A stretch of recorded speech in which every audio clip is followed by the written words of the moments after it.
Hello, everybody. Hello. Welcome to the stream. And now I'm back in the United States, so I have a little bit of a more stable connection, so I'll be able to do some streams over here.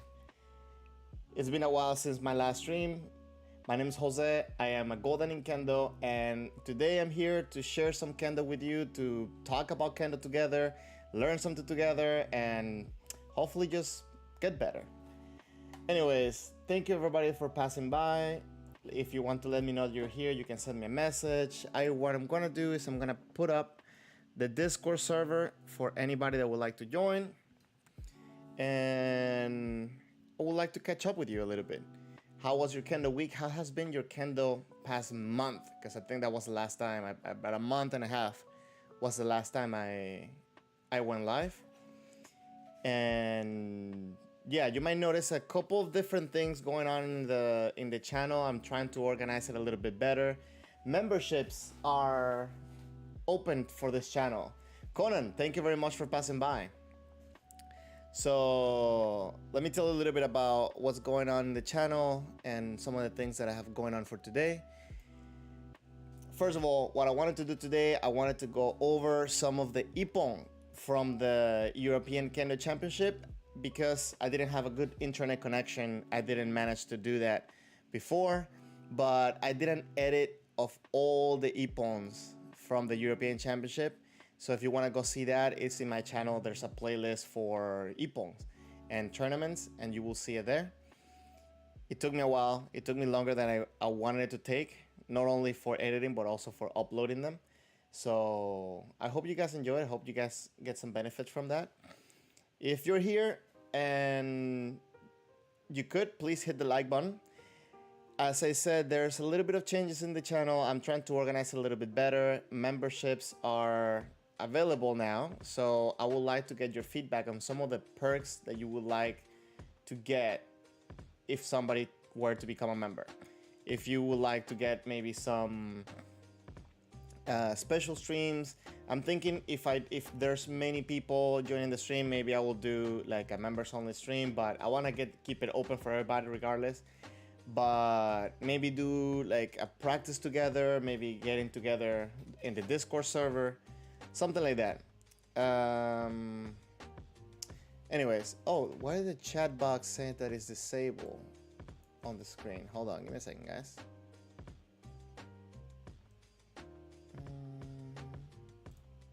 Okay, I got this chat box over here, and I will do this one over here. Okay. Huh. There was something going on there. That's weird. Okay, so what else I was gonna say? I forgot. Yeah, so the memberships are up if you would like to give me some of your suggestions. And if you would like also, the Discord server should come up. Avi, thank you for passing by. We need to get together to do some VR now that I have a better connection here. Let me see. Why is the Discord server not popping up? It should have popped up. Anyways, some of the plans that I have going on, I'm thinking bringing some guests, and if there's any live tournament being streamed, I would like to do the same thing I did for the European Championship, where some people join up the Discord server. We had a voice chat going on, commentating on the tournament itself. It was pretty fun. I feel that it's something that we can do more and more. So I would like to do that, and I'm bringing in some guests. Hopefully, I'm trying to get 2 or 3 people lined up, and I'll keep you guys updated. Conan, I'm jumping on the YouTube membership wagon. Maybe define the purpose of the channel. It's a Kendo research group, learning, or people developing their own brand of Kendo. What do you mean by own brand of Kendo? So I'll tell you why I started the channel, first of all, and why I want to keep doing the channel. First, let me just lower down the music a little bit. It was too loud. Now there's no music. Okay. Okay, so I started the channel first kind of as a reminder for myself, because I would like to, I guess I learned more if I can just repeat to myself some of the things that I'm thinking about, working about, and some things I kind of just wanted to keep on record. And this is the main reason why I started the channel before I even showed my face. If you look at the first videos that I posted, it was kind of like little things like how to shorten the hemos, how to, you know, things to take off, do for the shiai, for the bogun, things like this. Then I wanted to share some of the things that I have learned, some of the advices that I have gotten from senseis and peers that I felt helped me develop my own Kendo and could be useful for many people. And this is the reason why I chose the name Kendo Tips, right? Because my idea is for me to also not be just me sharing my knowledge, but also bringing other people, putting, you know, maybe some people together to discuss their own perspective and how these things can help other people grow. And overall, I kind of just want to make sure that I pass on good information, and this is the main purpose for my channel, to kind of avoid misinformation, because the more I have traveled, the more I have practiced with many people, I do realize that there is a lot of misinformation, or not even misinformation, misunderstandings. And I would like to, I don't know, maybe put my 2 cents on, or help with other people kind of fix these little details, or in an overall help Kendo. And then this past year, especially during the pandemic, it was a good motivation for me to stay active, researching Kendo, practicing and doing more things outside of the dojo. So I kind of just want to pass that on. You said, what you meant by brand of Kendo is there are those group who sticks to some interoperation teaching and shun the rest. Not saying good or bad, but some groups are like that. Okay, I think I understand what you're saying, and no, I mean, like, my purpose here is to share and to work together with people, because this has been the key element for my Kendo to grow. I have learned, I have the fortune and the misfortune that I didn't have a place specific for a long time that I was living, where I stayed with a sensei to learn Kendo for a long time. So this forced me to have to reach out to more people out there, and got me to meet more people and understand that I have learned, it's been very helpful for me to learn from different sources. That being said, I do see, I saw how the lack of direction didn't, or like the lack of stability with a sensei kind of also took me in a very like broad path. And this is why now I try to, even though I don't have a sensei at the dojo, I have someone that I can trust, where I can share my information and he can give me feedback that I can trust for my growth. And so yeah, I don't know, I feel like I went on a ramble there, that maybe some of the stuff didn't make sense. So let me know if it made sense what I'm saying.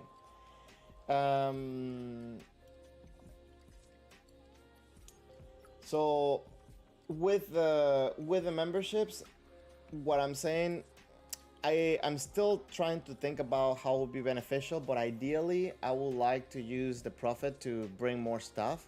Like I would like to maybe hire a translator or an interpreter so I can do maybe interviews with senseis in Japanese and so on, or maybe get a fitness professional and all this type of thing just to help us grow our kendo. Avi, yes, I'm a vagabond. I go to every dojo I can, man. I try. Um, Conan, you said that you were like me too. There's this thing that you've been uh, beginning to appreciate recently in my kendo lineage. There's this thing that I am beginning to. Okay, who's your sensei and who's your sensei sort of defines what flavor of kendo you do. Yeah, I agree. One of the things is that right now I right now the person that has been shaping my kendo, one of the reasons why I feel that I was able to get my godan after quarantine was Griva Sensei, because the way that he explains and then the way that he was taught, and I can understand, like watching his senseis, which Sarima Sensei's Kendo, and seeing his Kendo, I see some of the things that he has taken from him and some of the things that he made it his own. So yeah, that's my. I understand what you're saying. Yeah, it's kind of hard. It's very hard to do out of Japan. How's the image for you guys? Is everything smooth? Is everything good? I want to make sure that everything looks fine, especially when I do some of the ippons. Let me know if anything's lagging. Let me see here. Let's play one ippon and you guys tell me how the frame rate looks and everything. How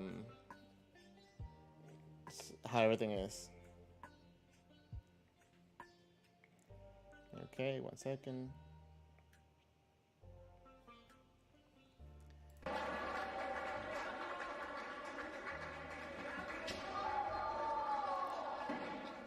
Oh, what happened? Okay.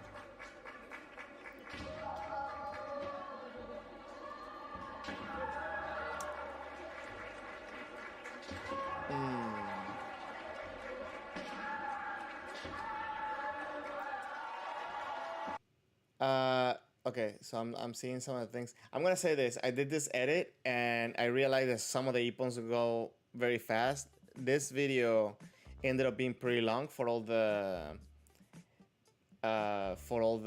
what's it called? The quality was a little bit off, and it's kind of like it was kind of hard to do the edit, especially at the end. Some of the ippons were kind of long. Like I wanted to give a little bit more of the time before, but I didn't want the video to be ended up so long. But okay, it is what it is. Let me see. The chat is disabled here for some reason. Let me see. Huh, okay, just got. Okay, maybe this is better, right? Sorry guys, I haven't done the streaming since about a month and a half. I'm still kind of lost. Let me know if everything looks good. Okay, so guys, I was very impressed with the level of kendo that I saw from the European Championship.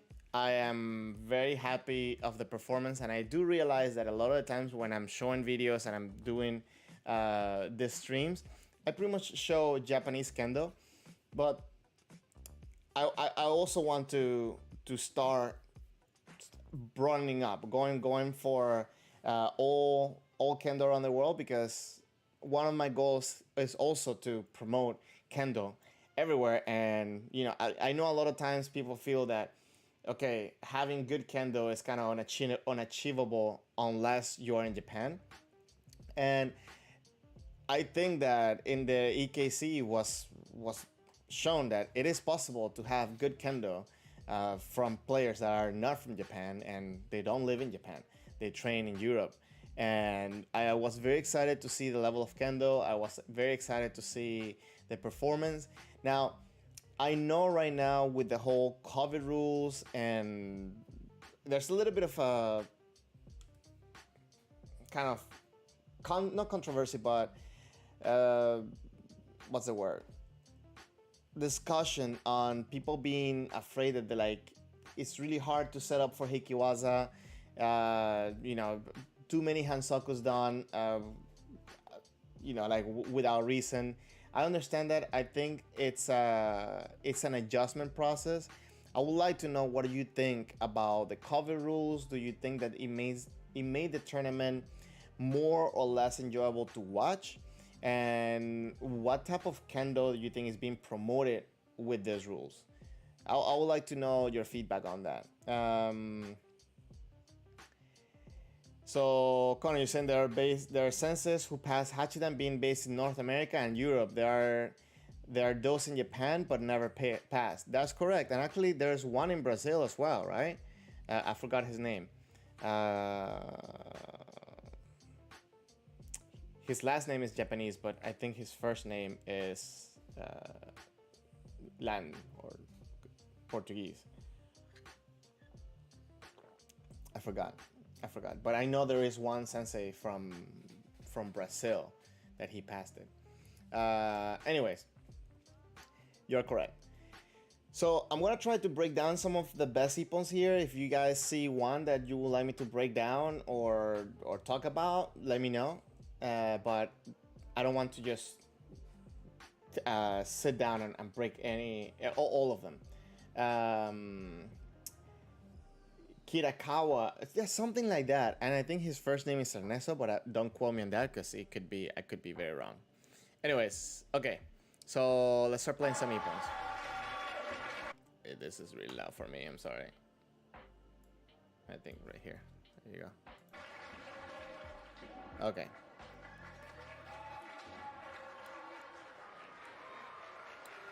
I think Serbia has a very strong kendo. I have practiced with some of the guys from the Serbian team, and they have very, very nice kendo. This is, by the way, this is from the team matches of the men's.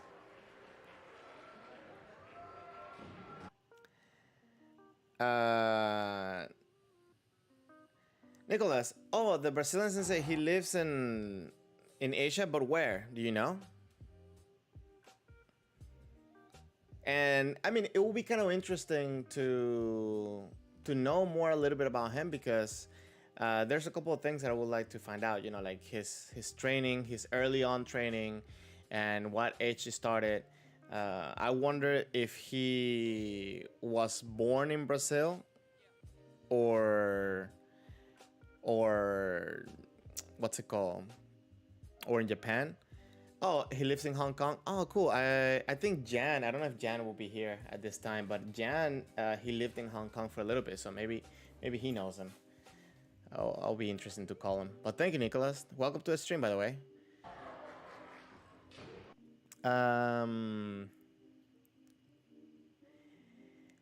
Conan, one of the things you find lacking outside of Japan, I agree with you. I haven't finished reading the message, and I think I agree with you 100%, is researching higher level concepts of Kendo. Maybe that is something that I can do too. A lot of channels talk about Waza and Shiai, but not many talk about Riai.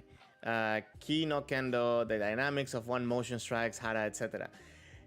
Yes, I agree 100%. This talk that I actually had with one of the senseis that is living right now in Greece. Actually, I didn't have this talk now. I had it last time I was there. And we were talking about these concepts, and it's interesting because once you see, and you will see it a lot in the EKC too. I feel like even something basic as it is the communication. Oh wait, because I didn't have this in Europe, so now I can play around with these. Even the communication and understanding the right moment to attack, not even making the opportunity, but understanding the right moment to attack from the shinai and for the body motion. Sometimes, a lot of the times, it was lacking, and a lot of times it was more of like just throwing a hit just because you felt that you had to do it. And you're right. I think that a lot of times people kind of just cap at a certain level, and they they're not exploring so much more of these things. So yeah, I think it's something that I would like to find a way to bring this thing, and we can have a discussion and bring these things in a simpler way. So this is one of the reasons why I try to stick mostly with using English concepts, even though sometimes it's not the best words. I don't choose the best words, but just to try to make it more accessible. But I understand, and this is something that I've been thinking about. So maybe we should sit down one day and just have a talk about these things. Germany and Hungary had a really, really good team. I feel they were very strong. One of the main things that I was looking for, um, it's to for the stability of the motion of how people moved, and I feel that the German team, especially the women's team, they had really good footwork and really good way to move around the court. Conan, you're saying learn Japanese and read the teachings of Kyudan Sensei. Actually, this is another thing that I was thinking doing especially for the Discord, maybe getting a Japanese teacher to do like a little study group, especially Kendo based. I think that will be interesting. So if you know somebody that, you know, does Japanese lessons, and especially if they practice Kendo, I will appreciate that. Anyways,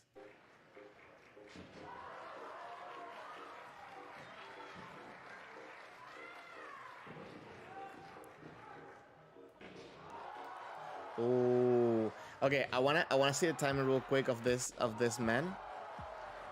Um, just because obviously we don't get to see many Jordan and Nitos, because there were Nitos too in this competition. So the guy's already obviously pretty tall. The Hungarian player, he came in a little bit too far, and this is one of the things that sometimes I talk about when I'm talking about to people, um, when fighting against Jordan. You have to be very very wary of your distance. You have to understand your reach and also what the other person can do. And if you miss, you have to follow through, because at this point he kind of just got tangled up and he couldn't really do anything. A lot of times, what I do is if I miss like this and I get stuck, I dive. I just literally just dive in to to my opponent, just to avoid giving the distance and giving the opportunity for my opponent to hit. And the reason I dive is just because I feel that it can drive my body faster in, and I try to recuperate my balance as quick as possible. But this is a very dangerous position to be when you're fighting against Jordan. You gotta be careful, and you gotta make sure that you reach him.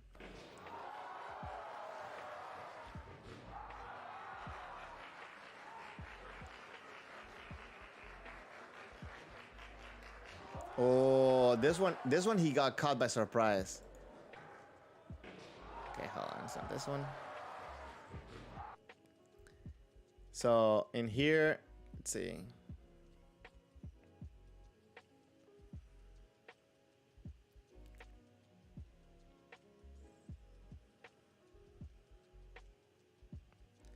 Okay, so the Hungarian guy. Can you guys see my mouse? Let me see. I don't think you guys can see my mouse. Oh yeah, you can. Okay. So going in, I feel that right here, he completely froze his feet, right? And then he tried to react too late. I think he could have been safer if he would have kept the left foot engaged. He would have engaged the foot immediately. I feel like he closed the feet a little bit too close too, so he was kind of pretty much stuck there. So you see, he goes forward with an attack, and then he brings the left foot a little bit too close, and most of his weight is on the right foot. So he then had to switch quickly, but didn't have the right motion to go forward and got stuck into getting hit. So yeah, I gotta be careful.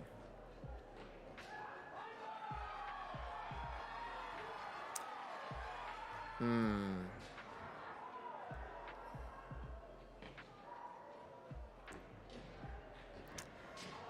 Okay, this is something that I used to do a lot, and I'm very careful. And this is something that I'm fighting against myself to do. This type of feints where you just come in and then you freeze. I think this is very dangerous. You know, if you're very athletic, you can get a higher chance, higher opportunity. But I feel that this can keep you stuck, and it can make you a little bit overreactive. Tell me if you guys think about this in a different way, but let me explain what I mean. If you do this motion like this, waiting for the person to, and waiting. This is the key word. Waiting for the person to move. The person can just do one little motion, and then you immediately going to do the technique that you already had programmed in your mind. So maybe I'm saying like Kaeshi Do and or Suriyage Men, right? So maybe you had these two techniques in your mind for this type of opportunities. So you react, but then you see that the person didn't come, and there's a little bit of a time there, a little bit of a time gap where you're open, you're like, frozen. And this is the type of things that I tend to avoid. I want to always keep giving pressure. I feel like here he gave pressure, but then now he waited instead of keeping that pressure forward. Right? He's just completely frozen there. His opponent didn't go for it, right? He did it again, and then he started a motion there, and then he froze.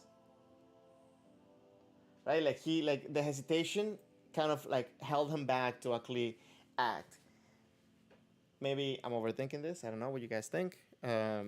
But ideally, what I want to do, and actually one of the last videos that I was able to post, I kind of talked a little bit about this, where you want to approach the opponent and keep the pressure, and then go when you have the opportunity, whether it is by taking the center or maybe allowing the other person to kind of take the center so you can go underneath, like having something. Obviously, keep your eyes on the opponent and seeing the reaction so you can make a decision, but never freeze. This is the thing for me. Is never freezing, because even if you would have the intention forward, the footwork going forward, he could have closed the distance and avoid getting hit.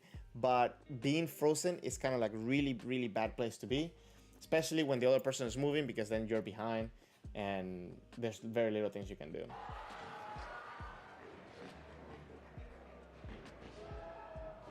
Oh, okay. So I did this edit, and I'm going over these things, and I can see some of the mistakes I did. So this is Serbia versus Spain. No description Serbia. Sorry. Spain also had a really, really, really good showing.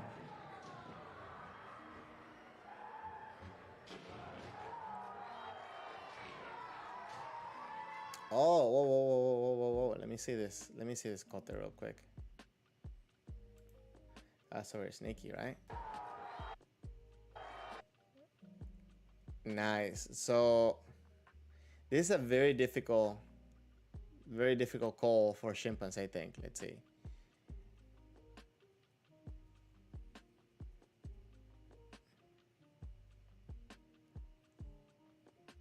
It was interesting because I don't feel that this guy could have seen it, and maybe this guy could have not really seen it too. But really good sanshin. We had a really good sound. And one thing that I really like about this ippon is the continuity of attention for his opponent. See, a lot of times they hit, and when they start going back, they kind of just lose that attention.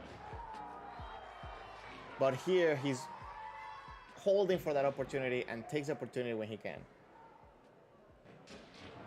Oh, nice, Koteman. It wasn't really Koteman, right? Like, it was kind of like just he hit the shiai, but very nice execution, very nice timing, very nice rhythm. Sorry, that's what I wanted to see.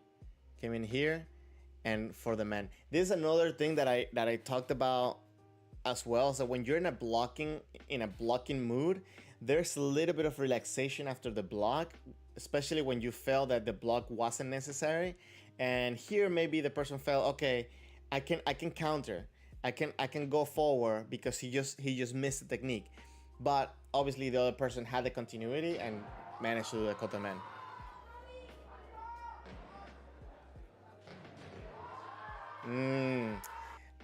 Listen, right there, a little bit of that blocking mood as well. We'll see. See, I feel that white gets hit. Hold on. Yeah, you guys see my... Okay, yes, you guys can see.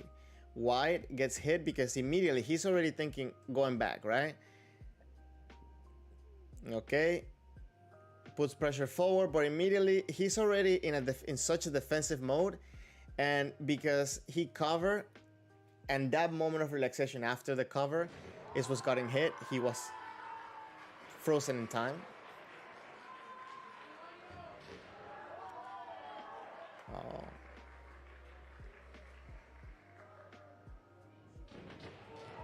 Oh.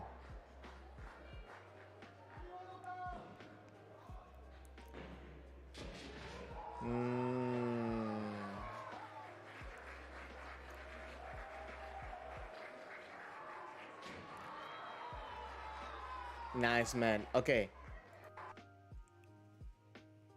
This, I think it was a very nice Degashira man, right?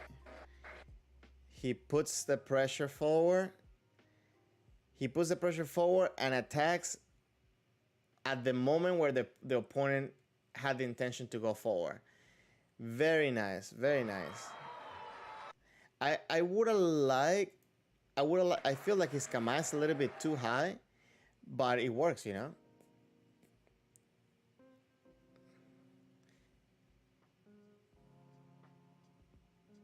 Very nice, and very nice follow through. I really like the footwork that he's showing after. Very fluid, very nice.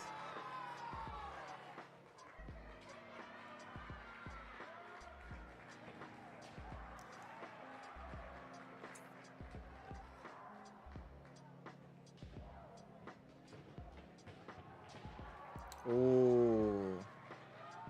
This is one of the things that I was talking about it when we were doing the live streaming of this tournament of the EKC, is that when you go backwards and you start dropping your shiai, you enter in a very dangerous, not this one, the next ippon, sorry, in a very dangerous situation. Like, you see at this point, he's fully going back and the shiai is kind of going back, so you're depending mostly only on your distance, of keeping your distance, and the other person coming forward, it's a little bit hard. It's a little bit hard to keep that up.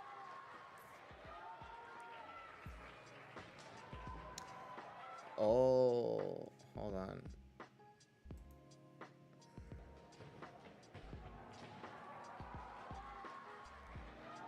Okay, so I really like the motion that White did here, the Romanian guy did. He goes around the shiai, over and below. He gets score on, but I think it's a very good technique, very good thing to have in your repertoire. What I would say is that I would avoid dropping my sword so much. I would like to go around the shiai a little bit tighter before throwing my technique. You see here, he's dropping his shiai all the way down and then advancing. So I feel that if he would have done this, I used to call, a friend of mine and I, we used to call this the whirly woo, and it's just a funny name for this thing. And let me switch this real quick. And what I'm saying is that what you want to do, instead of going like this and going down and then advancing, kind of doing it as you advance, right? And I feel like if he would have done that, he would have been able to, right? Like, and you also have to do it with a little bit of a different timing. It could not be the same timing, I think. Obviously, depending on the opponent, but coming in close, going around, and attacking. Listen, I think it's a good technique to have in your repertoire. I really like the intention that he did there. But I think that to make it more successful, to make it successful, you have to do the circle around the technique, around, you have to make the circle around the shiai as you're advancing forward, right? And it really helps to have a different timing of moving around the shiai rather than doing it too quick, because a lot of times if you do it too quick, and especially if you don't move, the person, one, would open up and then close, or two, you do too quick, they don't do anything. So if you try to go like this, kind of like you're throwing the kote, go around and hit the man, it's a very, I think it's a very interesting technique to have, a very useful technique to have. But again, you have to understand how to approach it timing wise, body wise, and even shiai work wise, right? There's a lot of elements happening. So it's not just, let me just twirl it around and then go in. So if you notice that, if you look in the video, okay, look at this technique right here. He goes around and hits. He goes around and hits the man. Tries to hit the man. Right? But I think it would be more successful if he would. You see, he starts approaching, go around, and as he goes around, starting approaching with the lower body, with the feet, not with the upper body. I feel like right here, you see he's leaning forward. He's mostly leaning with the upper body. And then also, I would like to see this a little bit tighter around the shiai instead of dropping the sword down. Will give him, I think, better timing to reach the man. Now, or even if he doesn't have the timing to reach the man, would have given him the opportunity to see the opponent's reaction and adjust to what the opponent was doing. Because his opponent starts putting the pressure forward pretty much at the same time when he is going forward, and then very tight, catches the man and swiftly goes for the kaishido. So good technique to have. Obviously it has its risks, but if I would like to improve on this, this is what I would do. You guys use this technique? Have you guys done this technique before? Oh, and Conan, if you're still here, that's another thing that I also wanna be mindful of. I would like to use this channel to bring people up that haven't done any Kendo. They're like, you know, getting started on Kendo, but also bring valuable content to people that have been doing this and they just want to explore higher. So I'm still finding that balance within the channel. I just thought about that.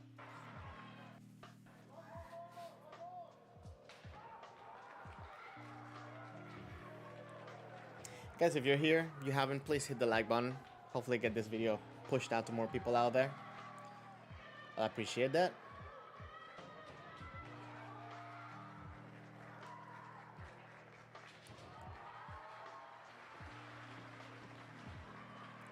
UK also had a really good showing.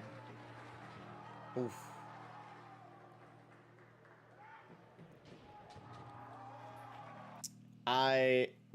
This type of mans I enjoy watching. Okay, so the swiftness and the continuation with the footwork, very tight footwork, and holding for the right opportunity, for the right moment. So he takes a first step, trying to control the shiai by suppressing it from above. And then he didn't have quite the opportunity because he saw his opponents going backwards. So he closed in the distance even further. So his opponent threw a technique, and then that gave him the opening to go straight into the man. This, I feel that was successful because of the tightness of his footwork. Managed to have the left foot ready to push forward. Mateus, that's how you say it, I hope. The Brazilian Hachidan is Roberto Kishikawa.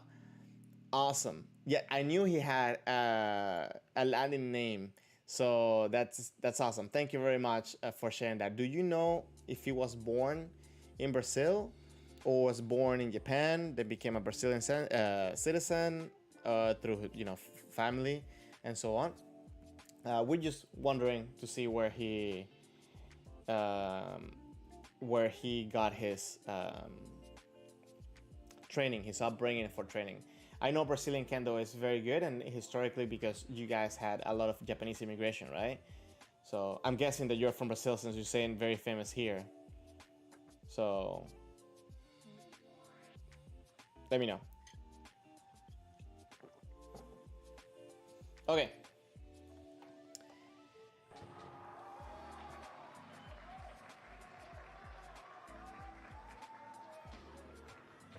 Ooh, very nice, very nice. Very sharp. Very sharp motions.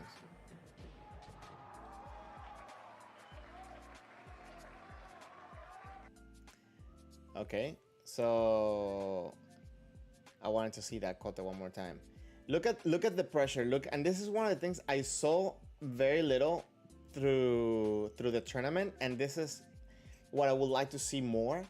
And it's this communication, this type of pressure that is not just randomly throwing a hit, right? And if you see how he's approaching, let me try to go back. I wish I could go backwards frame by frame.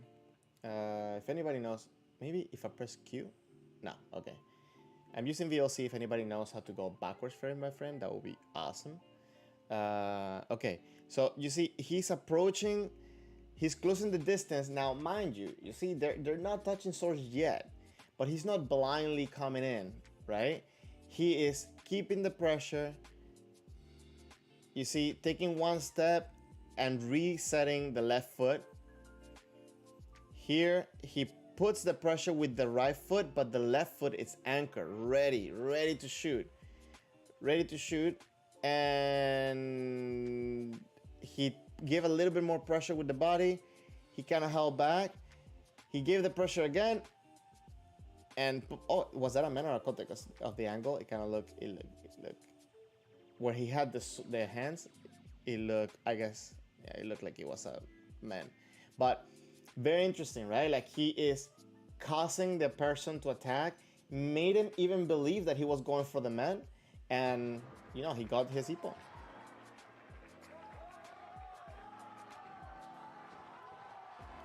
Oh, okay, nice continuation. Okay, hold on. Matthews, you're from Brazil and you think he and his brother were born there. Awesome, cool, thank you for letting me know.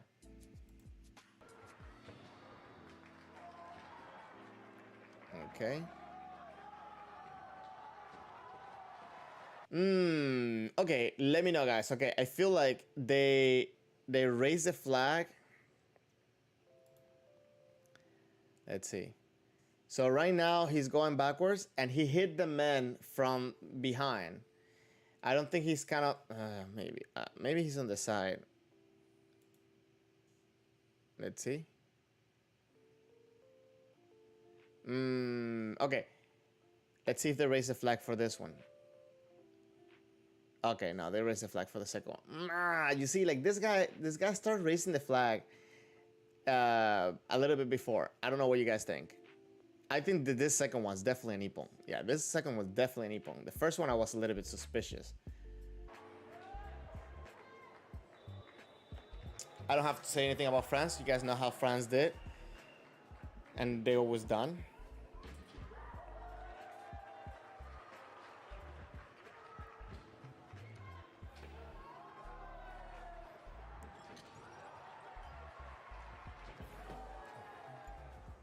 Very nice opportunity.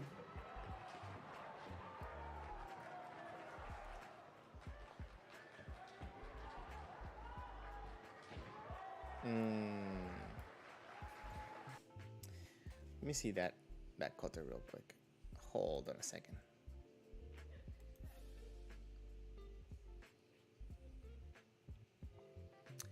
Sometimes I wish that they used a little bit better frame rate for the. That was nice kote though. for this type of things, so we can see a little bit better. Oh, nice.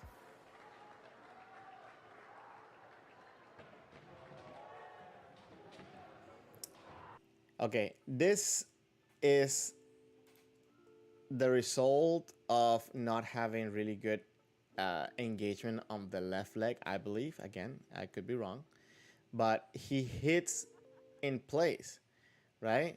So at this point, this is very, very. He hits in place. I wonder what made him throw like that, right? And he gets hit because he pretty much gets frozen after. I feel that especially after throwing a technique, you have to have follow through, right? You have to, whether it is come in, close the distance, or get out to not get hit. I think also when we hit in place like this, it kind of look like a jump. Could also be the way that how we have our left leg. What's it called? Set that is not really pushing us forward, but it's just pushing down on the floor, and it gets that jump type of motion. Oh, look, I remember this ippon. Um,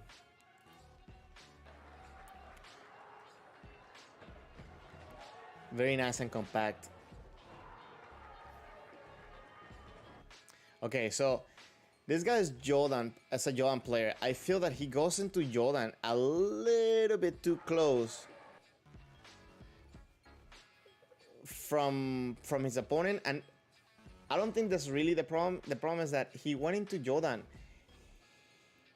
kind of like he was setting up, just like starting to set up. At this point, he should be ready, right? Like he comes in and he closes in the distance. Sometimes if somebody does this type of motion, it's really hard for them to gauge the distance as well. But pretty much at this point, it's a very short step to get into that area for the kote.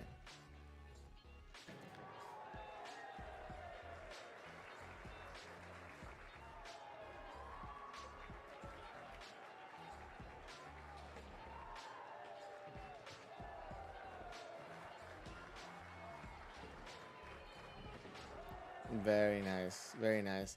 Again, one of the biggest things for what's it called, for the tournament that I'm looking at, that I'm always trying to pay attention, is stability.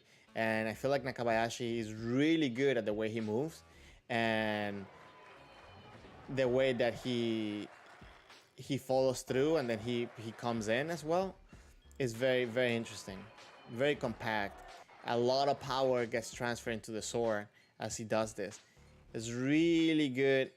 Very nice Tenouchi and understanding of distance. So look at this, at the difference between this man, where he's hitting it pretty much on place because his opponent is coming in, and the other one. After he hits the man, you see he has forward momentum, and then he crashes obviously because of his opponent, so he immediately goes back. He didn't stay frozen in one place. So even if he missed that, look, he hits the man, and as soon as he hits the man, he is coming forward. This, I believe he's done a combination between the left leg, but mostly here the right leg is pulling forward. So this is the follow through that he used here, and that's what I'm saying.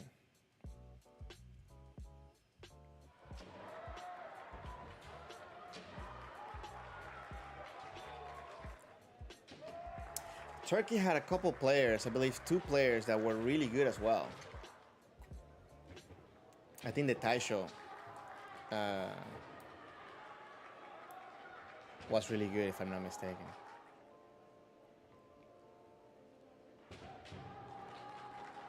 Very nice kote, man.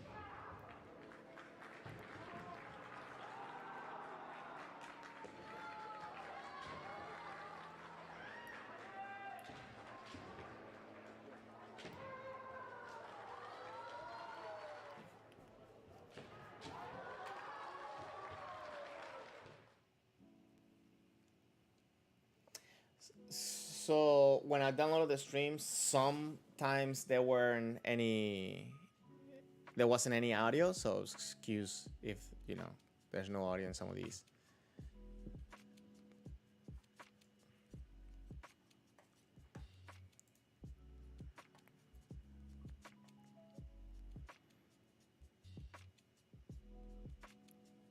So okay, we gotta watch the Nito a little bit, obviously, because we don't get to see this often, right?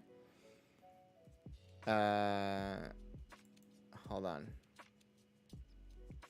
Okay, so most of the times I have experience fighting with Nito with the Daito on the left hand. Avi, are you here? I don't know if you're here.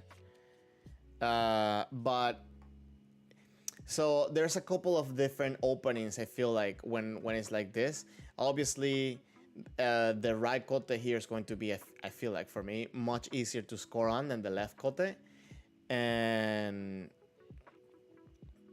there's a couple different angles that I feel like you need to guard yourself, because Gyakudo can become open very easily, right? When you're trying, because especially when you're trying to cover this way. So I like sometimes when I'm fighting against Nito this way, even with Nito in general, I like to switch my sword to cover the opposite side. So, but this guy is pretty good in how he throws the kote. Look at this. Look how he throws that kote. Pretty much parallel to the floor. Oh, sorry. Right? Very sharply, very quick.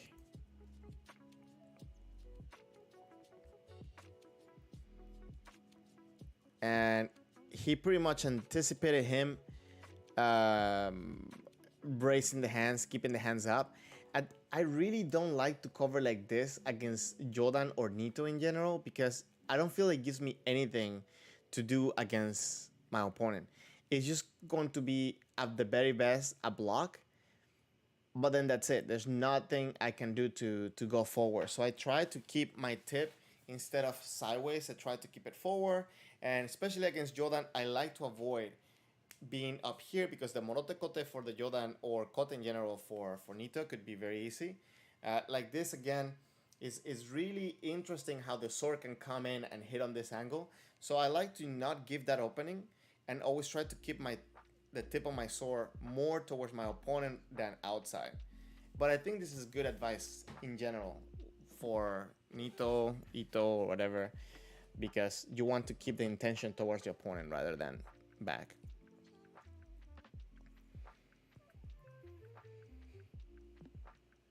Okay, now let's see this one. Again, you see how he lift for that kote. He lift the kote. I don't think that was a kote though.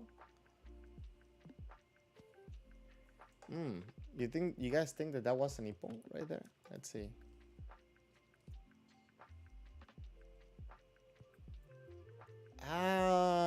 Because of the angle where it hit, I think it hit the fist, it hit the fingers. This is another thing. Judging for Nito can be also very challenging. I can appreciate the impact and the certainty that this Nito player is using, because I think it's one of the things you need, especially when you're hitting with one hand, to sell the ippon. You have to have a good impact. You have to have certainty. You have to have that fierceness of hitting. So he's really good with this. Very quick too.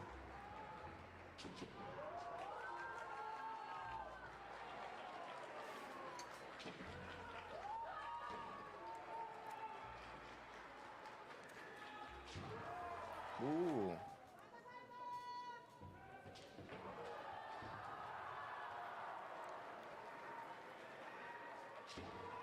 Oh, so in this one, let's see. I want to break down why this failed, right? Look what the Lithuanian guy is doing. I think he's doing a very good job. I just not just going right, but he is. Let me see. I may be overthinking this, right? But the connection between the sword, it's a little bit broken, in the sense that he's coming in and going down, right? Separating. This is not a problem. That's not what I'm trying to say. But when he goes back, I think, and I think that's what I saw. Let's see it one more time. That he's gonna go a little bit to the right side as he lifts the sword. See, I feel like he's doing this process, closing the distance a little bit too much, and then being. So, you see, I don't know. Please, if you think differently, let me know. I feel that here he is coming a little bit on the side, and his opponent is more in the center. What happens with this? I feel like, and this is again, this is my experience. I could be completely wrong. Let me see. Is that as the opponent is coming in, if you're trying to come from man and you lift so much like this, and if you're a little bit off center, right? Let's say that you're both going in there, you're a little bit off center, the person coming in here, right? This is the opponent, and this is you, and this is the opponent. They can break down the center.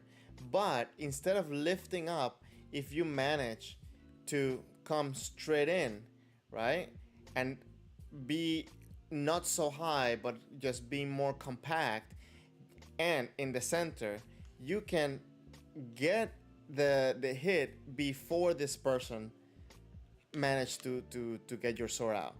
I don't know if you've been in a situation during practices where you try to hit the man and the other person just keeps knocking it to the side. Obviously, one of the things that you can do is go around if the person is purposely doing it to the side. But a lot of times, it's not that the person is knocking it to the side. It's more than you're coming in. Hold on, let me see how can I. You're coming in with a slight opening here, and the opponent can go over you. So my approach has been to try to be more direct and more compact when I'm going against this, and then it could be at the very worst both people hit or both people deflect. All right, but in this case, if you're coming in slightly to the side and so high, the person can come in and trap you out. Generally, when I try to break down like ojiwazas or like anytime you're trying to deflect the opponent's shiai, what I like to think about is that the tip of your sword should break into this area of your opponent's shiai. If you go too deep, it's really hard to make the person or the shiai move to the side. If you hit too shallow, high chances of missing it, and also high chances of like you hitting it and the person recuperating. So the sweet spot, I think, is right here, right? So when you go too high and the other person tends to, if the other person brings the shiai a little bit earlier than you, he has the chances of taking your center by going into that sweet spot of the shiai. So what I try to do is try to me be the one breaking that sweet spot. Obviously, please don't take this out of context. This could not have been the reason here. It's just something I wanted to share experience-wise. But let me know. Let me know your thoughts on this.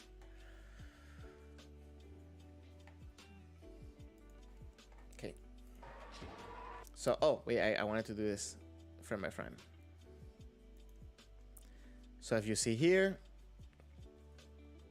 let's see. Okay, he goes back. He is coming, I believe, a little bit to the side. He goes way too high. And then, actually, they didn't even make contact with the shiai. He got him before there was contact there. Which is another reason why you want to throw your tip forward. You want to aim with the furthest part of the shiai so you have the most reach, right? So if you see frame by frame here, he came in, boom, get the hit. So if you see, he hit him on the man, and he was kind of aiming for a little bit too far. That's also, I can make a whole video about this. Big delay. Oh, very fearless. Very fearless attack. Hold on. I feel like he's just charging in there. You have to be very careful with this. Look at this. He went with the left foot forward, I believe.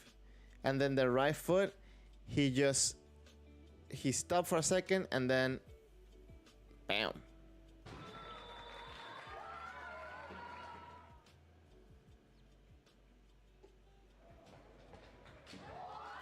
Oh, very nice. Oh, that was a very... Okay, listen. I can appreciate this man. Hold on a second.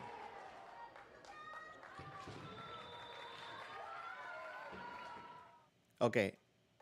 Whether it was... Okay, not this one. The next one. Sorry. Okay.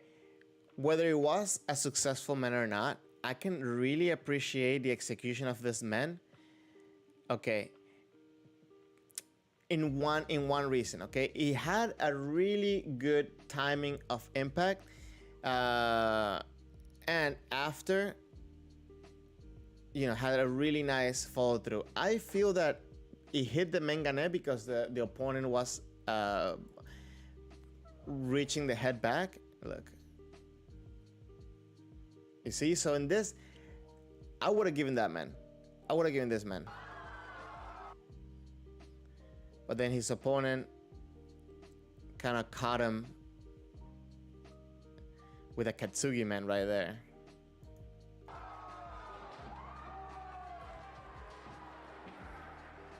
That's a technique I want to break down at some point, Katsugi. I feel like that's another thing that I see many people misunderstanding, or not misunderstanding, but like using the wrong balance between the hands.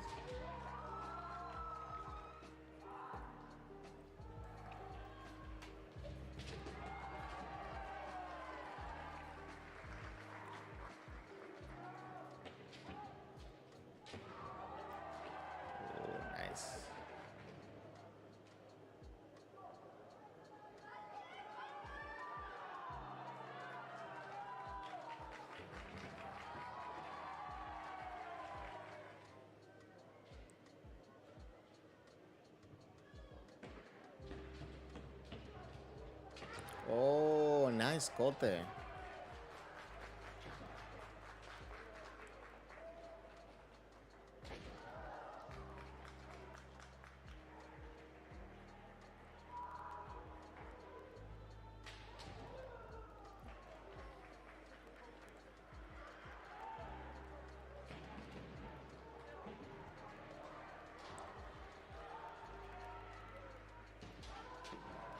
Very nice opportunity for that man.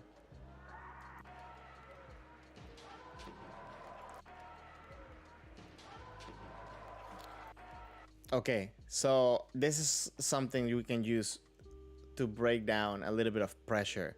So White closes the distance, keeping the connection between the sword, right? And as he closes the distance, when he feels that commitment from Slovenia to start the motion, he went and executed the attack.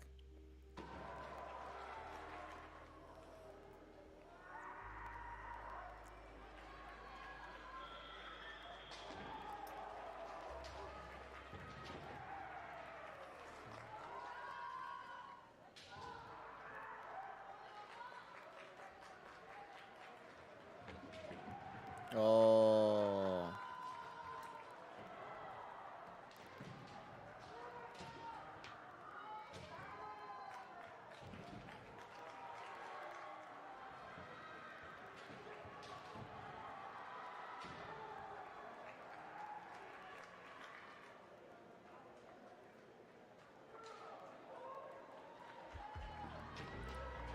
Very nice timing for man. Again, playing with the distance, playing with the footwork, the engagement. Look, he brings the left foot forward, engaging the distance. So he puts the pressure, and then right before, look. I really like what they're doing, man. I really like what Austria, their execution of technique. That's pretty cool. So You see, he closes he puts pressure by bringing the right foot forward. Then he brings the left foot, obviously to try to adjust for the distance because the opponent went backwards. He went back, he did the same thing. Okay, he readjusted the left foot, but now in this time he starts driving in forward, keeping the connection of the sword, and then going in for the man. He tried to do the Kayashido, but because of the motion, he wasn't able to catch it in time. Very nice as well. Very nice. I think same approach. This is really good. This is really cool, I think. This is a big element that I want to put in my Kendo, to have in my Kendo, to not just go and to make more opportunities with communication, with seme.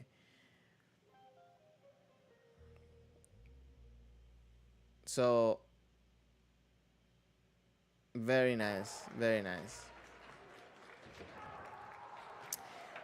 I am going to say though, one of the reasons why I like to show the Japanese tournaments and the Japanese practices and the videos, there's a big difference, I think, and it's not that it's not present in the European Championship, but it's much more present in the Japanese videos. It's that intensity after the attack.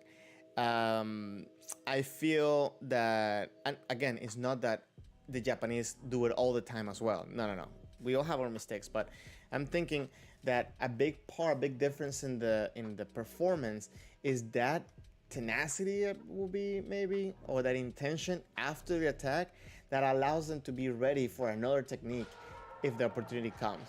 So here you see there's an attack, right? There's a turn, but then you see like this person is already immediately slowing down. This guy is being much more present, right? I don't know if that makes sense. I don't know if I'm overthinking it. Please let me know if you think what you think. But this is one of the things that I normally would see, for example, in a Japanese tournament, that this guy would have chased this and tried to, for lack of a better word, confuse the shimpan that there was no ippon given, right? No ippon to be given at this point.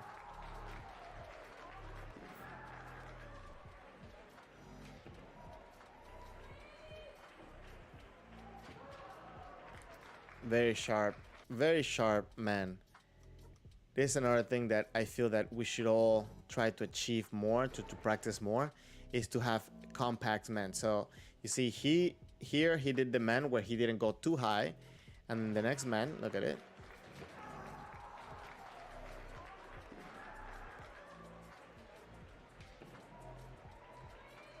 Okay, so right here,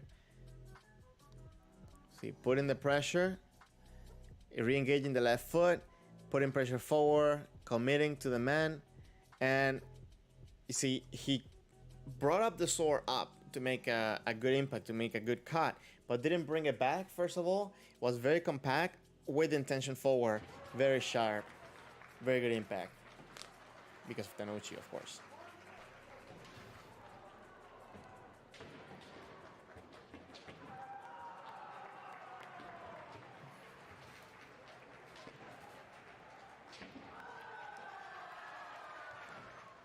Okay, so as you guys know, I practice with a lot of these guys in Greece, so let me judge them a little bit more, right?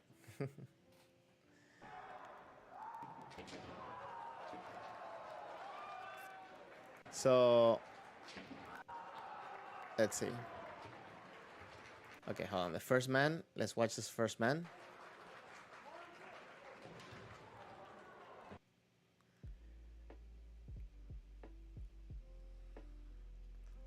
Good pressure, good pressure.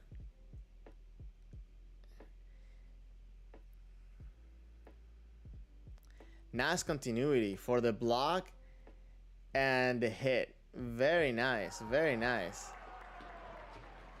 Very cool. Nicholas, that's because the mindset is different. You think that the West, we think in winning, and Japanese and Korean think in the next ippon all the time without consequences. Listen, I I agree with you. This is one of the biggest things. When I remember the first time, I believe, when I went to Ariga Sensei's Gashiku. Hold on, let me just make this.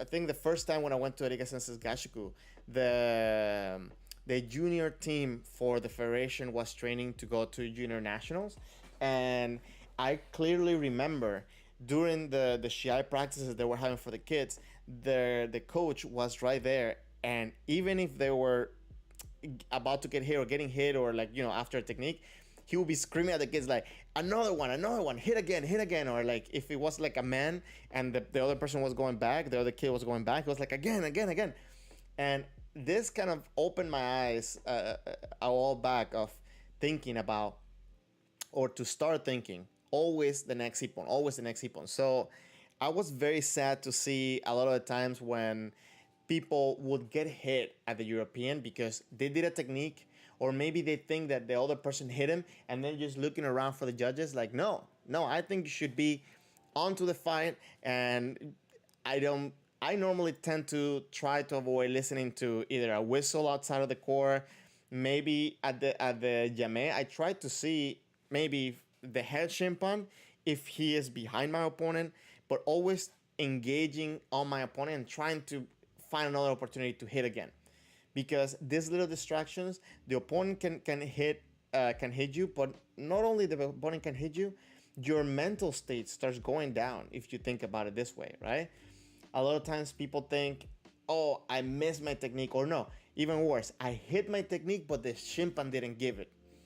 This can be very detrimental for your performance during shiai. So you always have to be one more. Again, doesn't matter if I hit one, another one. I can do it again. I can do another one. This is the mindset that I try to have during practice and during shiai, during shinsa as well. But obviously with shinsa, you cannot just be, what's it called? Messy. You have to be ready for the opportunity, and if the opportunity is not there, no go. But always be ready. So this is the mindset that I try to have on my practice, and I hope you guys do too. Guys, if you're here, you haven't already, please hit the like button. Hopefully I can get this pushed out to more people out there.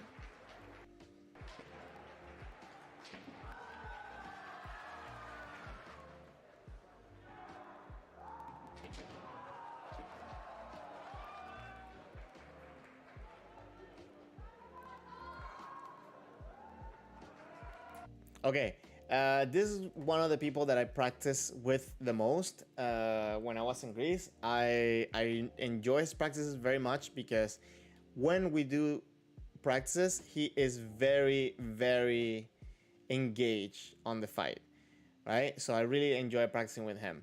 Um, oh, Pokemon. Sorry. Thank you.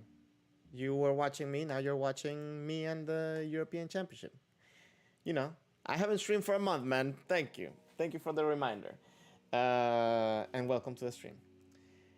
Now, this guy again from Greece is one of the ones that I practice the most. Let's see how he. Ooh, okay.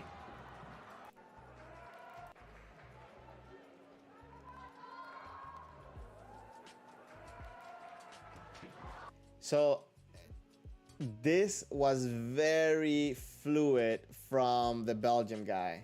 Very nice entry from the Belgian guy.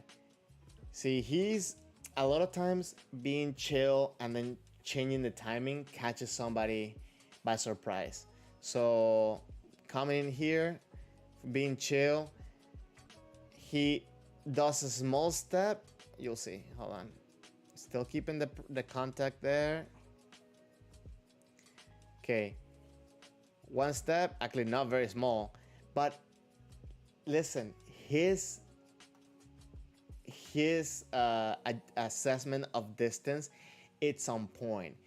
This is for me, one of the best men's that you can hit, like at this distance. You see it a lot, especially I've seen it a lot in this tournament, where people hit with the tip a little bit past the man, right? So I think this is optimal range. This is optimal distance. I feel that his step at the beginning was a little bit too big, but put him in the right distance. Look, it was a very, very long step at the beginning, but he managed the distance very nicely. And the engagement of the left leg, priceless. Look, 1, 2, bam. And look where he starts from. Very, very, very cool.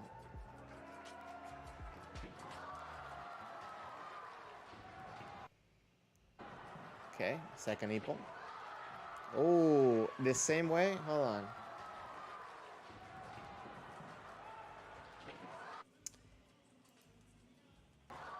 Same way.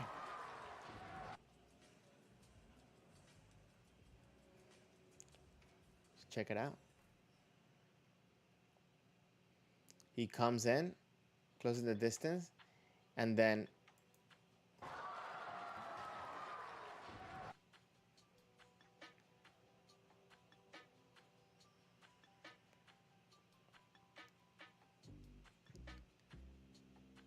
so in this one, I believe he only pushed with the left leg. He didn't bring the left leg forward, and immediately went in, jumped into the technique. I feel like he's being very passive. I mean, look at the left foot, right? Like he's been very passive. He could have been a little bit more active on the motions and trying to control the distance a little bit, especially because he's taller, right? This is one of the advantages that taller people have, and they can use it, for their benefit. And I think he could have used that a little bit more for himself.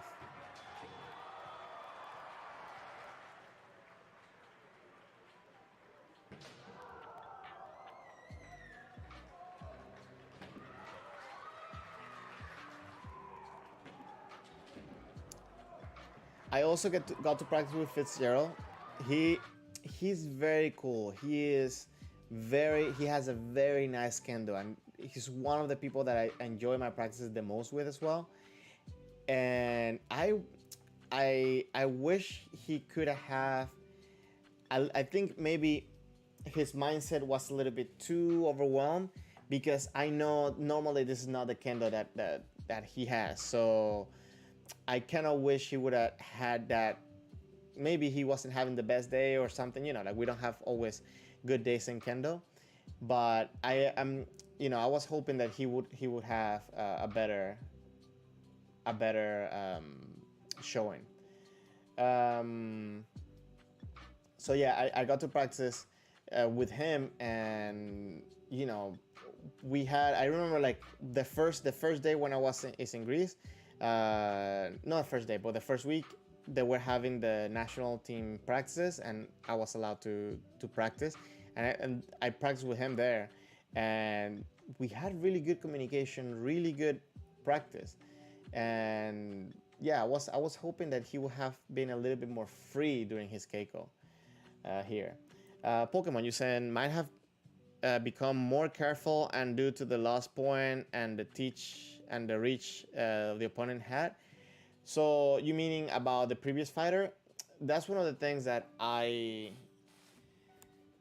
trying to be wary when I'm in shiai, right? If you get scored an ippon, you should not change your kendo. You should keep your kendo. So whether that is becoming more active or more passive, you shouldn't do that. You should have the same goal, and that is to get one ippon, right? So maybe he became more passive, but the thing is that being passive on the first ippon is kind of what got him scored on too. So this is the trouble that he may have had. He was a little bit too passive overall. So I don't know.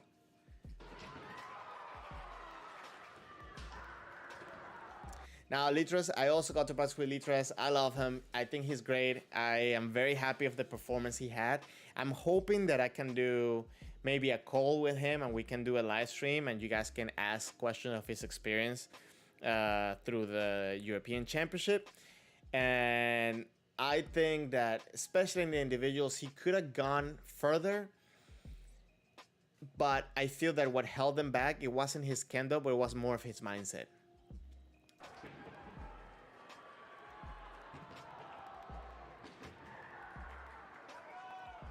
It's funny, I give all this hype about him and then he gets scored on right away.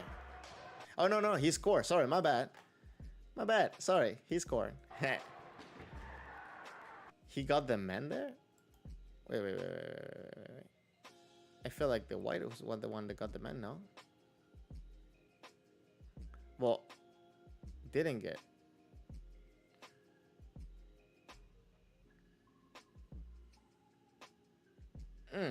Okay. I think maybe the scoreboard, the scorekeepers might have confused the man. Yeah, I think that was the problem, because obviously there wasn't a man there. It was Kote, right? Let's watch full speed. But again, what makes it successful is that engagement with the feet, the left leg pushing forward, the readiness. Look at the small steps. Small steps, guys, are crucial in Kendo.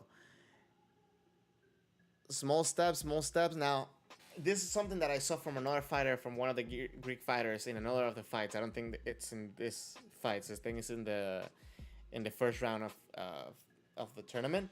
That somebody was coming in with the shiai up, closing the distance with the shiai up.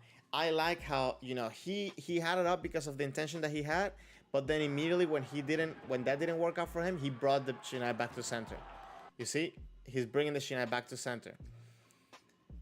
Okay, and this, you know, his opponent decides to go for man, and immediately he's engaged with the left leg. Immediately for the kote, managed to get contact and a good follow through. Okay.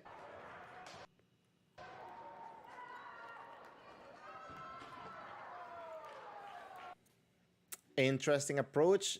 This is something that works when people are being too passive as well. I wonder, this is something that maybe I can do. I can pick up his ippon as I do an interview with him. I kind of think about, ask him about what was he thinking at this point.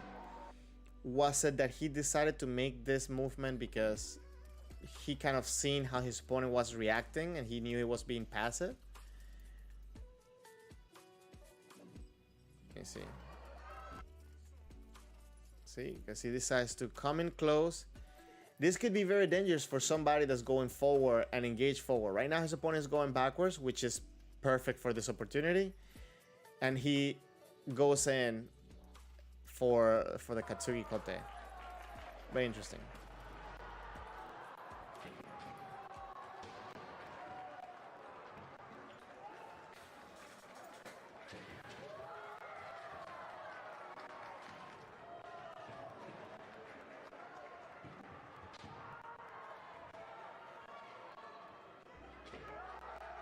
Very nice.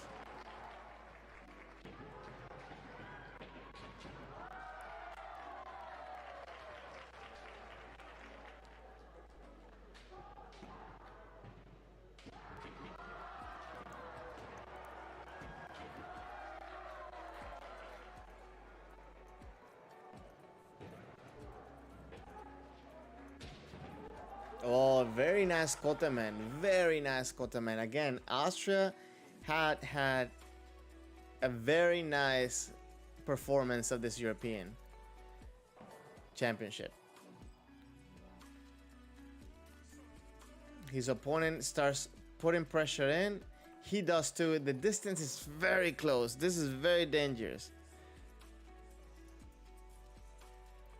The opponent goes back.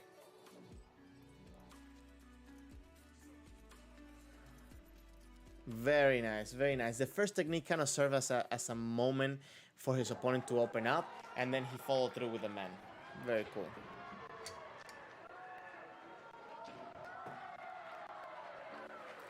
This cut didn't really like too much. Wait. That was a man? What? Oh, this was the first man.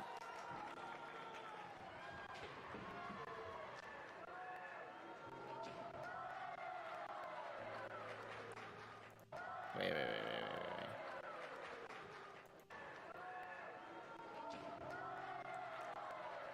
They count that as a man? Interesting, okay.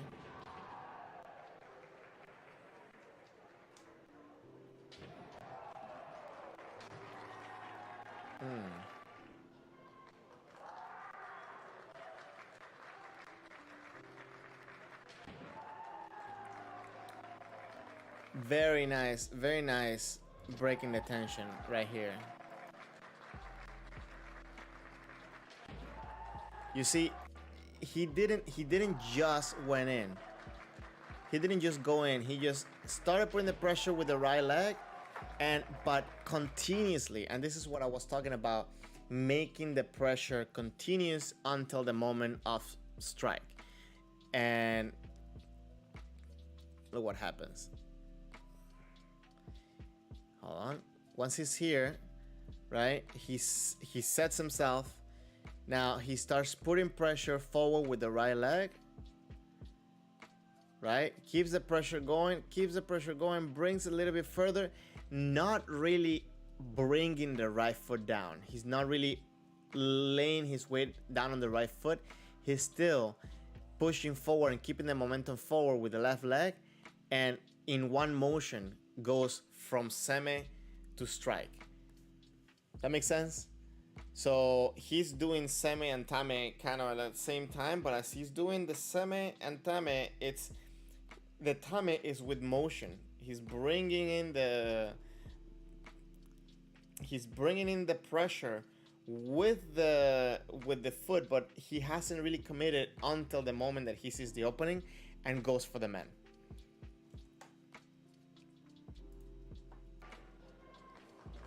Right here. Bam. Very cool. Very cool.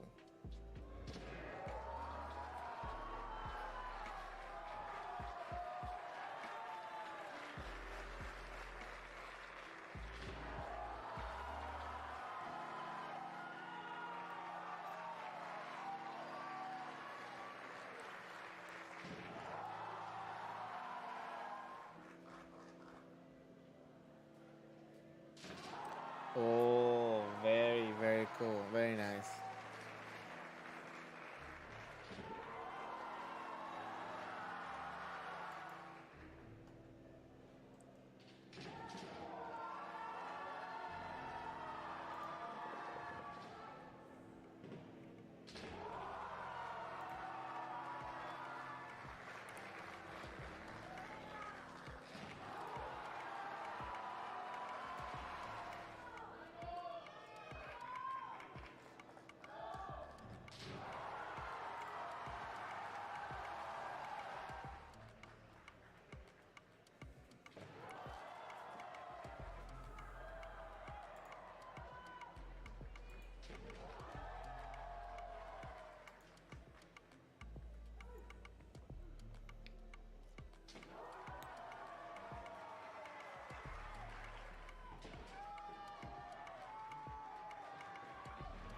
Ooh. Huh, that kote was a little bit. Correct me if I'm wrong. Wait.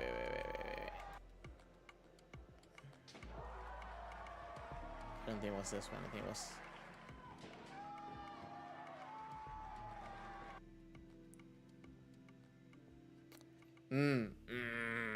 Okay, so I don't know what you guys think. If you want to share your opinion on this, we know that France had really good showing in the previous Europeans, World Championships.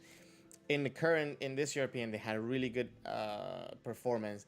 So sometimes there's this, and actually there's a meme going around about the people who can get ippon, but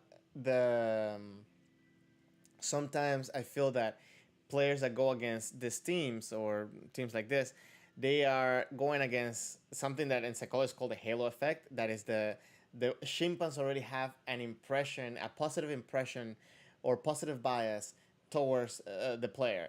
And in this case, I feel that it is very. I don't know if it's that you really couldn't see it.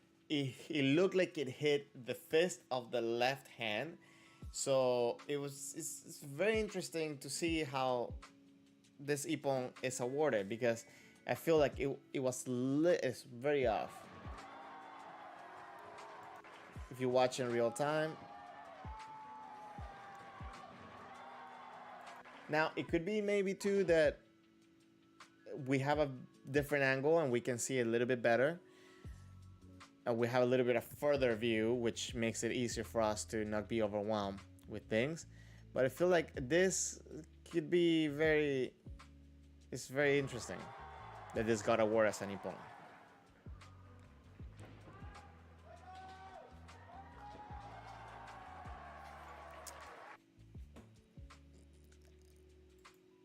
Let me see that man again. Hold on.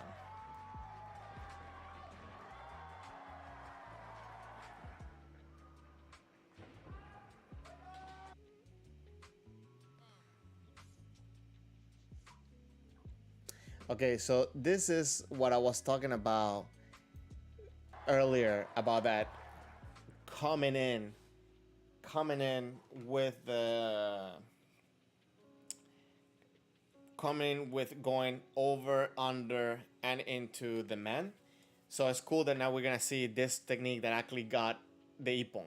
So let me break it down. But first, let me read Matthew's comment. Matthew, so you're saying here in Brazil, the non-Japanese people have a joke that Nihonjin second gives +2 shimpan charm skill.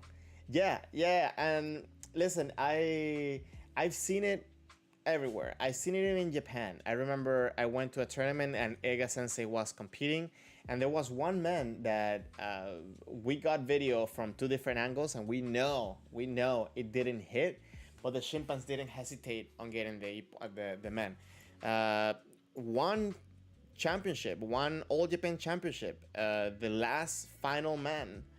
I don't remember which year. I think was it who did it? Maybe I think it was Kiwara. I'm not sure. Don't quote me on this, please. That the man didn't hit, but still got awarded. But I know this happens, but sometimes there is such a positive connotation on some people on some teams that I think they do get a little bit of a better judging. Hold on, my dog is making some noises. Morty, what's up? I don't know if you guys could see him before, but before he was like on top of the couch that's behind me, so it's funny. He's like a little iguana. Anyway, so let's watch this approach.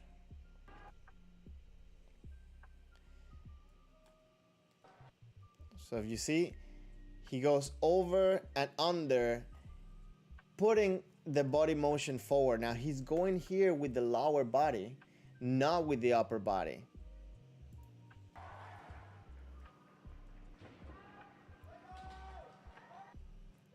Right? Let me, hold on. Ah, went back too far.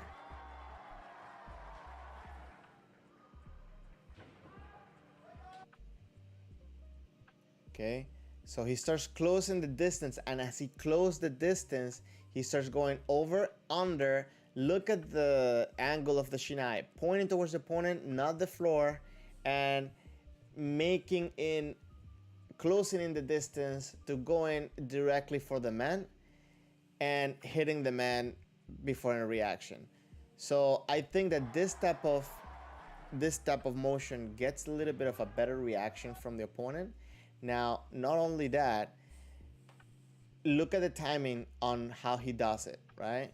He goes first a little bit slow, but then, so a little bit slow, there's a pause, and then the hit.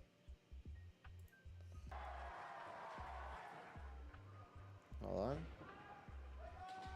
Slight pause, look. Not so fast as he's closing the distance. Little bit of a pause, and then going in with a very compact man, directly, straight line. Let's watch it real time. Pause, and going in. These changes of rhythm are crucial to make sure that the opening, hold on.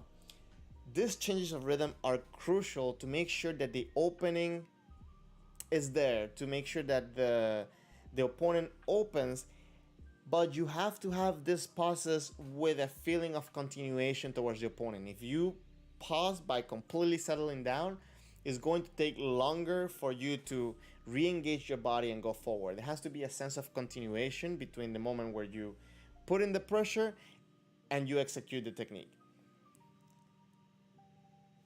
All these elements together make it where it can be all these different elements make it so this type of technique, this type of approach becomes very successful against an opponent. You also, when you're doing this, you also want to be careful, because if you do it too many times, the opponent can get the rhythm of this and actually hit you as you're trying to approach it, especially if you have this kind of already set up in your mind that this is what you're going to do. If you start repeating it and the opponent catches the pattern, it can be very problematic. So this is one of the things that you might want to try at the dojo, trying to figure out how to do it.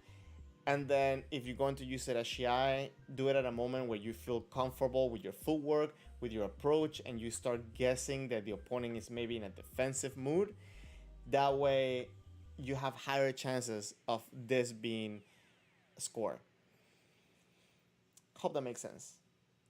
This is a very cool and useful approach into an ippon, but it's something that, again, it's something that you don't want to depend on and you don't want to overuse. Not to see it also as a trick. You want to make it as you applying pressure to the opponent and transitioning from that pressure into a technique, rather than, oh, let me see what you do and then go. Hope that makes sense. Okay. Switch the video to make sure that you guys are actually watching the video, not just me.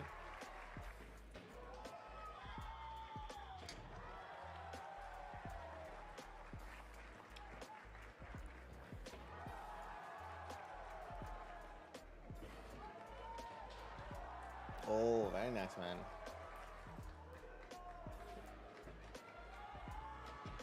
Ooh.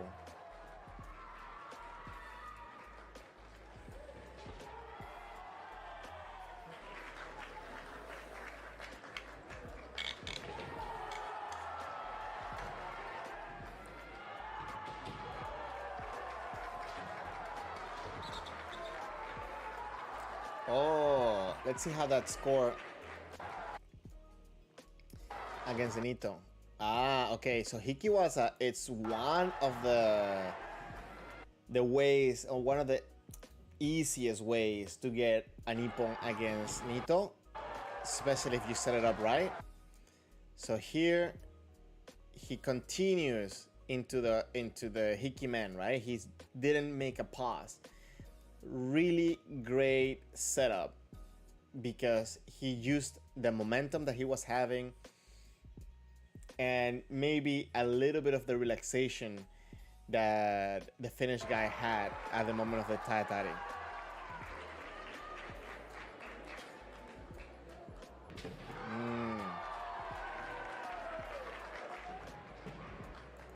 Okay, this is something I like to break down for a second, because look, the change of timing, you can really appreciate it on the frame by frame. I'll play it full speed, but coming in with intention as if you are attacking causes a reaction, right? So this guy, he blocked of the reaction, and then after the block, the Italian guy goes in for where the opening went, right? And I'm gonna play now full speed, and you tell me if you feel that change of rhythm, the change of speed as he's approaching and then making the decision for the attack.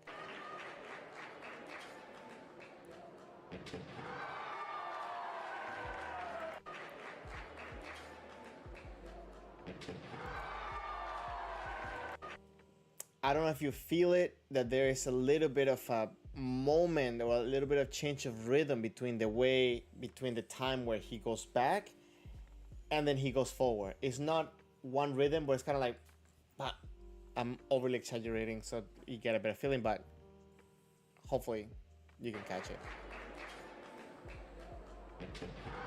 Right? He comes in slightly slower on the way back, but then he you know, puts the electricity, turns the gear on the way forward. Actually, I don't think that there's a pause. I'm sorry. So like maybe I did this wrong. So when I'm going back, there was a pause there. No, I think he's going at one speed on the way back and then changing the speed forward.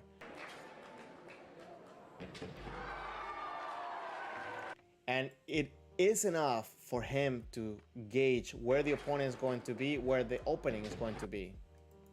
It is enough to gauge. It's enough for him to gauge where the opening is going to be. I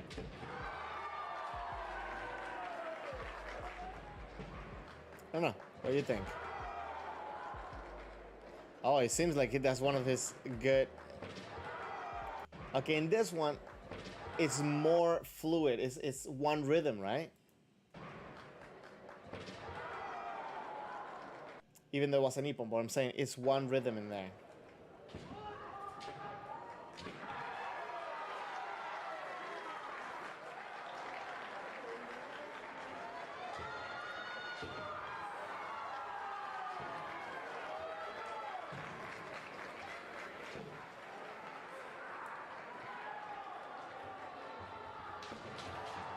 Ooh.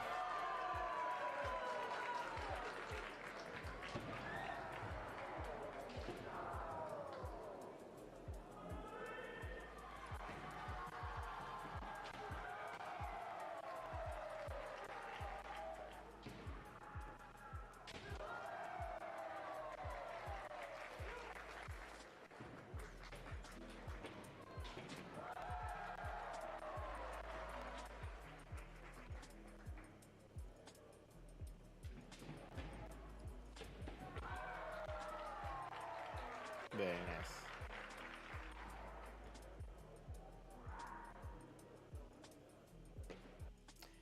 Do you guys think that this kamae is a little bit too high?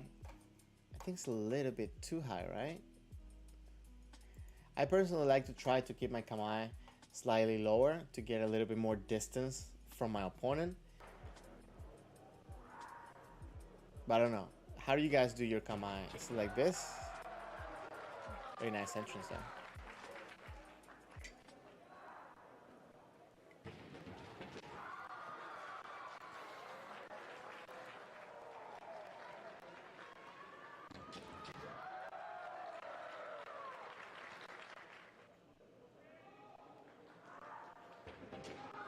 Ooh.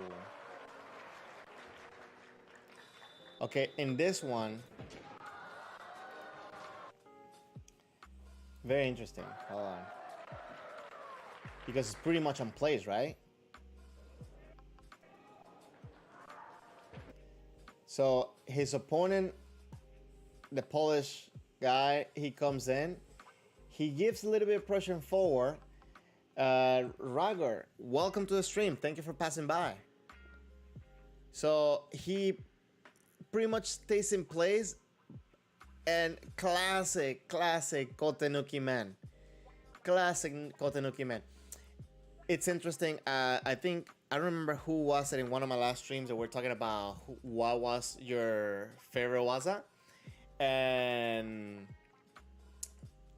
somebody told me, "Oh, I love to do Kotenuki man," and he was talking about it to a sensei about it as being his Tokue waza, and they say, "Oh, that's kids waza," and okay, I think that when kids or maybe beginners start seeing this technique and seeing how successful it can be, it could be a kids waza, but or maybe it's associated with this because of that. But I think when done correctly, when done, uh, with good pressure and with good reading of your opponent, it comes out looking very nicely and very decisive, right? Especially when you have the right distance. And this, I think, is one of those examples. Pokemon, you said depends on what the Kendoka has planned. You adapt according to your opponent, but usually you have a bit of a high kamae.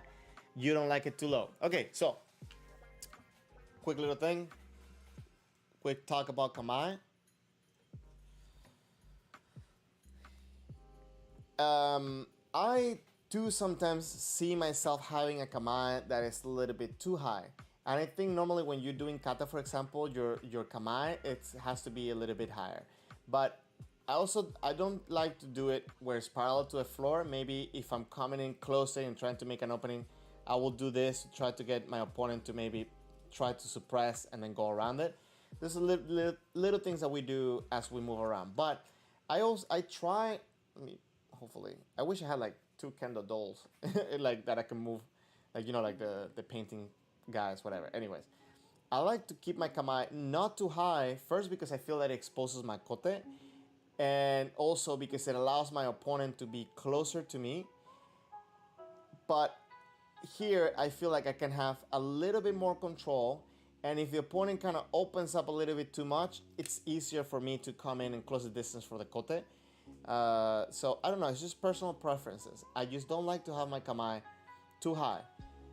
In that case, where the kamae that we just saw between those two guys, I feel like it was a little bit too high because especially they're tall and it could be very easy for the opponent to kind of come close and get the kote. But what made it kind of okay, I feel like, is that both of them had the kamae the same, right? Both of them were high. So it's a little bit different as well. Different like that. My opinion, my thoughts. Not saying that you have to do your kamae low. Thank you, Pokemon, for sharing that.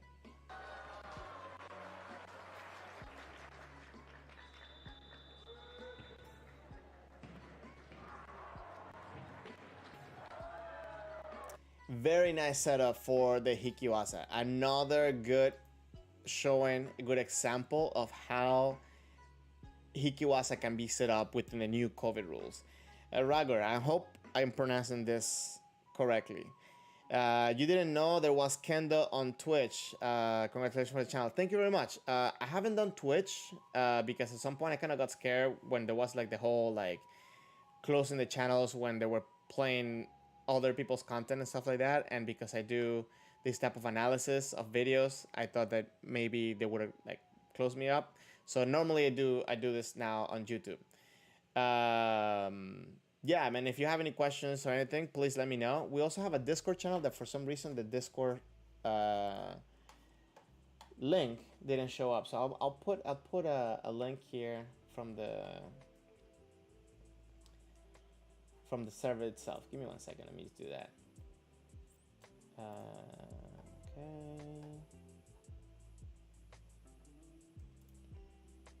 Okay, let me see. Let's try this. Guys, if you like to join the Discord server, here's the server. And again, I'm gonna mention this again. The subscription to the YouTube channel are open now. Like I was given that I feel like a couple weeks ago, and I'm trying to figure out what is the best way that I can use this to bring better stuff for you guys and to do things that are enjoyable and you can use for for your development in Kendo. And if you have any suggestions of what are some of the things that you would like to get if you were to subscribe like that, if you would like to do the subscription for the channel, I will really appreciate it. I was thinking maybe doing a Q&As once a week or once or twice a month. Some of the other things I was thinking, maybe having a small study group that we can do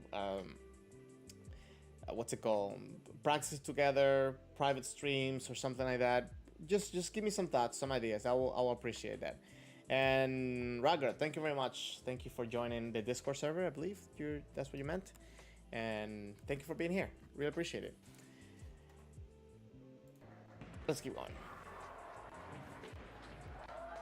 Okay, I was talking about this setup for the hikiwaza. Again, hikiwaza has to be done sharply and swiftly now with the new COVID rules.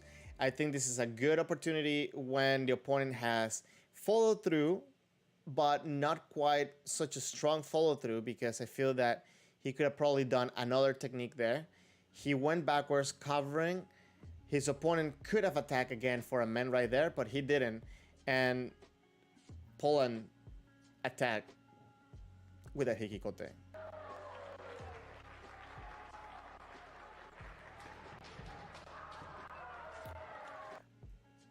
Another good opportunity. I feel like maybe this Polish guy is really good at setting up that, you know, that type of follow through.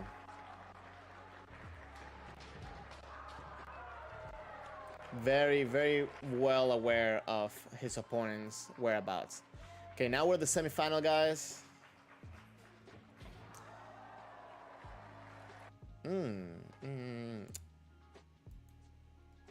Let's see what happened here.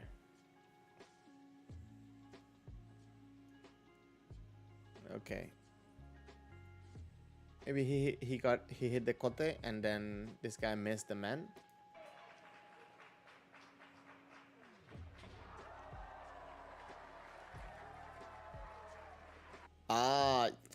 I don't know. I think I would have given the man more than the kote. Yeah. Okay, in this one, definitely that man was really good. What is your approach? What is your approach when fighting against Jordan? Lately I've been trying to understand better how to fight in Jordan and against Jordan, because I feel like you need to experiment both in order to understand better. But one of the things that I find it most successful is to, number one, not be defensive, be more not attacking, but be more engaging of the opponent. And number two, challenge the man. I want to try to get my opponent to come for a man, for me to be able to do maybe Suriage man or even Debana or the Gashira man, coming in to challenge the man. Because I feel that this is one of the advantages that you have against Jordan. So they have the advantage of the reach, especially if you are in their distance and going back. I feel like this is where they are the best. When you're blocking or you're going backwards, Jordan, I feel like this is the best time for them to attack or to get an ippon. And if you challenge the man and you have the right distance, it tends to be, you have a little bit of time to anticipate when is the man coming and be able to deflect it and counter. But I don't know. Let me know your thoughts.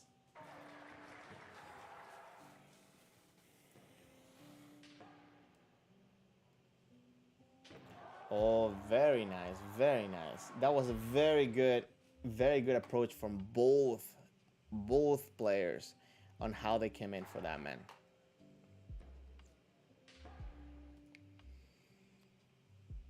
Okay, so we know red gets the ippon, but let's find out what did red do before the ippon in order to make it successful. Okay, so red is on the right.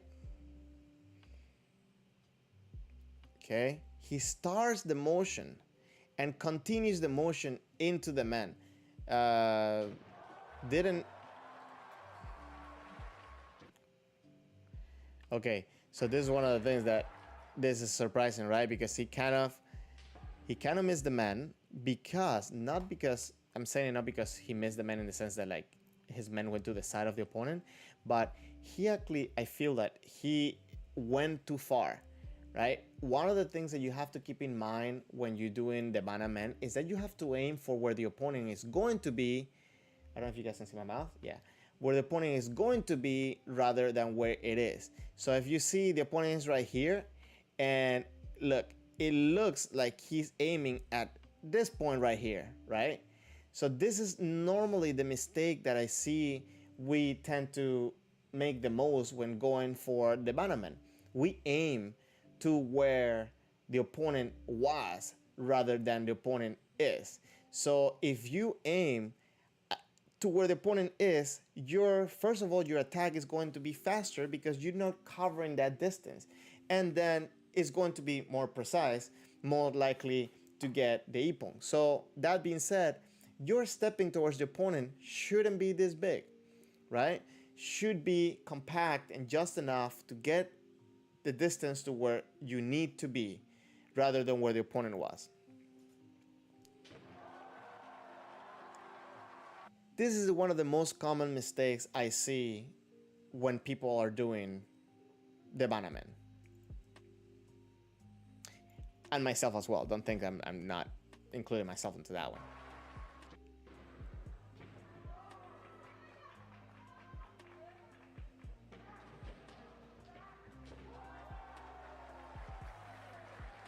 That being said, I always try to train myself to hit with the tip of my sword or with this part of my shiai on the target, not to hit with this part of the shiai.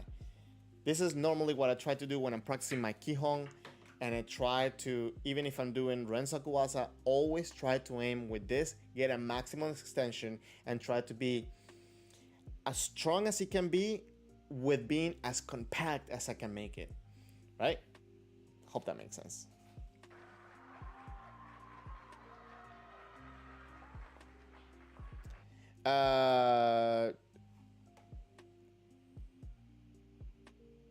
Ragor, you're talking about, I don't remember who won the individuals. Was it Germany or France? I think it was France, right? And I think he fought against Britain, or I'm thinking of the ladies individuals. I'm sorry, I forgot. But I believe you. Believe you 100%.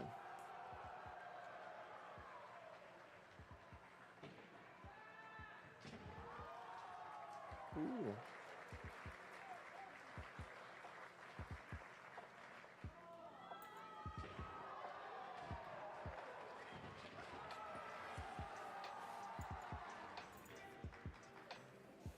Oh, cool, cool, cool.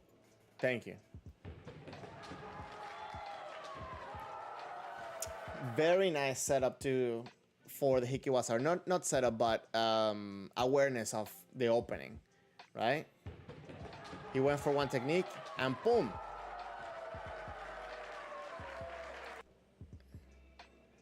Again. Nice, very nice. So okay, cool. So yeah, it was the French guy against the British. Oh, this is something that is so nerve-wracking to me in a shiai when this happens. This is one of the things that is most stressful for me when there's a shiai, and is this stock of the tips is like.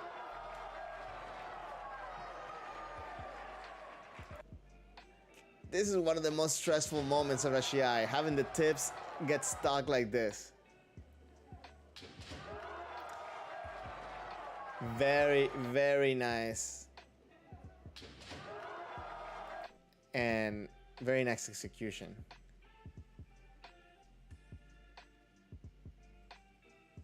From both guys, from both sides. I think both of them showed very nice strength. So obviously I cannot be in the judges' minds to see why they thought this one was better than this one overall. We're gonna break it down for a second, but this one thing that I like. He's keeping his sword in the center. The Polish guy is bringing the sword to the side. So he made it where he's able to go in faster into the man. And then he had the continuation for the man. Very nice control of his footwork, very nice control of this distance, very nice placement of the shiai. Great, great, great man, great man. Very nice. Guys, practice, practice, practice your Renso Kubasa. This is the best thing that I was told to do. So yeah. So Roger, next one is on you. What? You're gonna win the next EKC? Sorry, you got me out of context here. My bad. I talked too much before after you said that message. Oof, very nice, Kashido. I enjoy the execution of Kashido. It's something that, you know, I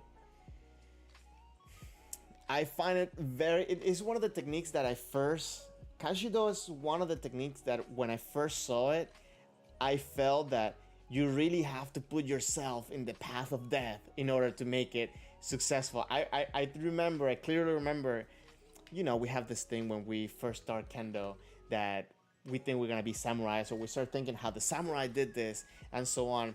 But just to understand that you have to allow your opponent to feel confident to come in for men, and you have to deflect it as the opponent is throwing a sword to your head.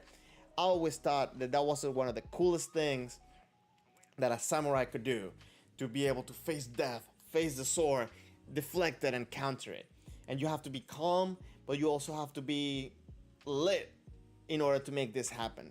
So this is one of my favorite techniques to watch as well. I know I always say that I-Man or the Banamen is one of my favorite ones, but next to that definitely is the Kaeshido. So wait, where'd it go?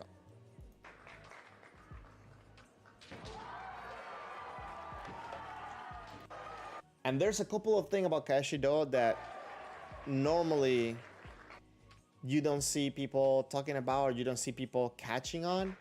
I'll tell you my thoughts on this. First, people tend to think, especially at the beginning, and I don't know what levels people are in here, so I just want to cover all my bases. People think that you have to do Fumikomi at the moment of impact, and I don't think you have to do Fumikomi at all in Kaeshido. If you do it, okay, it's nothing wrong with that. But if you were to have to do Fumikomi, I would say my Fumikomi would be on the moment of the deflection, right? His right foot, it's set at the moment of the deflection, and then the motion has to be sharp. One thing that you can do if the opponent comes in too close is to not step too much to the front, but instead a little bit to the right, still giving still facing your opponent, but instead of closing further the distance, just allowing the distance to be close, and you setting yourself up for a successful exit. So in here, I think he has a good setup. And then the next and last point is a good and strong left foot. You have to drive the sword with your left foot, transferring the powers with your hips, and then will also allow you to have a nice exit. And lastly, the place of impact. You want to hit it extended away from your body rather than close to you, where you end up hitting the front of the do with this part of your shinai. You want to hit with the tip away into the opponent. Very, very nice, very nice, very nice Kaeshido. Pokemon, you said Tai Sabaki is one you always admire. You mean for the Kaeshido in general, or you mean for the Kaeshido or in general? You guys know. For me, obviously, is the footwork. So this is normally my biggest point that I'm always looking at during shiai, during practice in general. Very nice play on the distance. Yeah, listen, Tai Sabaki, it's so interesting, especially as you start, for me, especially as I started analyzing stability is one of the biggest things that I look to improve. Obviously, I work from the footwork, and yeah, I can understand how, you know, it drives you to look at the Tai Sabaki. So very interesting engagement towards the opponent from the Italian guy, because you see he covers, he sets himself for a safe distance, he engages the left foot immediately. When the opponent decides to go in forward, he drives the distance back. He makes the distance by avoiding the shiai, by moving his hands and also his foot, but engaging the left foot immediately to start driving forward. Very nice. Very nice. Ooh, very nice, man. Very nice, man.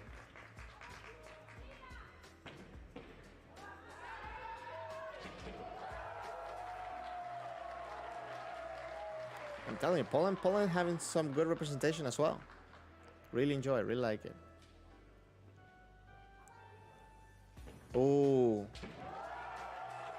So the reason why I said ooh is because I feel like at this point, the pressure, he already won with the pressure. He's making his opponent go back and overwhelm. He's overwhelmed, making the distance. I feel like right here, if he would have committed to a technique, he probably would have gotten it. He didn't commit, he didn't feel safe, okay. But his opponent now, he doesn't know what to do. Look, he's moving with the right foot towards the back and then resetting, taking a long time to reset right there. And still going backwards, still doesn't know where to go. And the Polish guy was able to come in for that technique. Yeah, Pokemon, he was in control. Very much so, I think. Guys, if you haven't already, please hit the like button just to get this pushed out to more people out there and get the channel growing. We really appreciate it. Nice, nice, nice.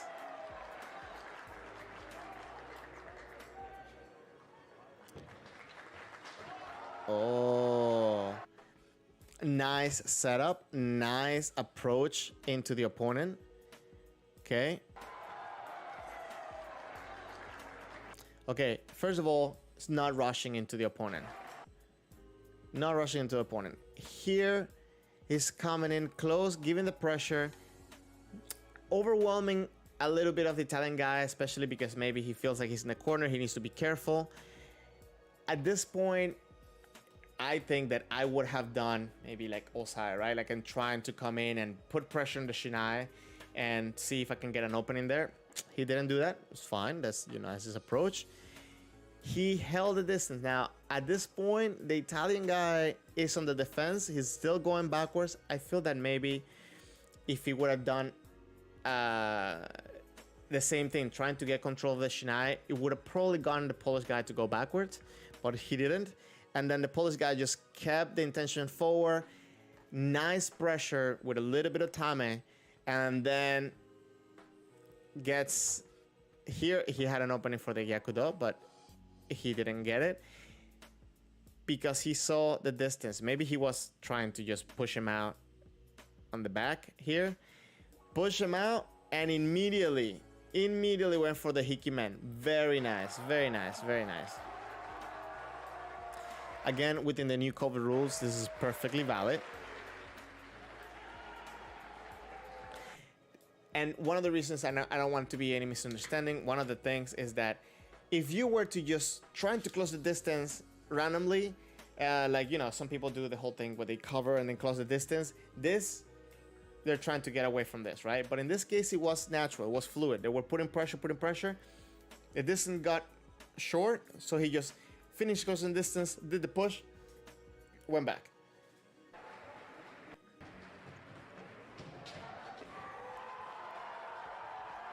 Very nice execution. Italy versus France, finals. Very nice Kotemen. Very nice Kotemen.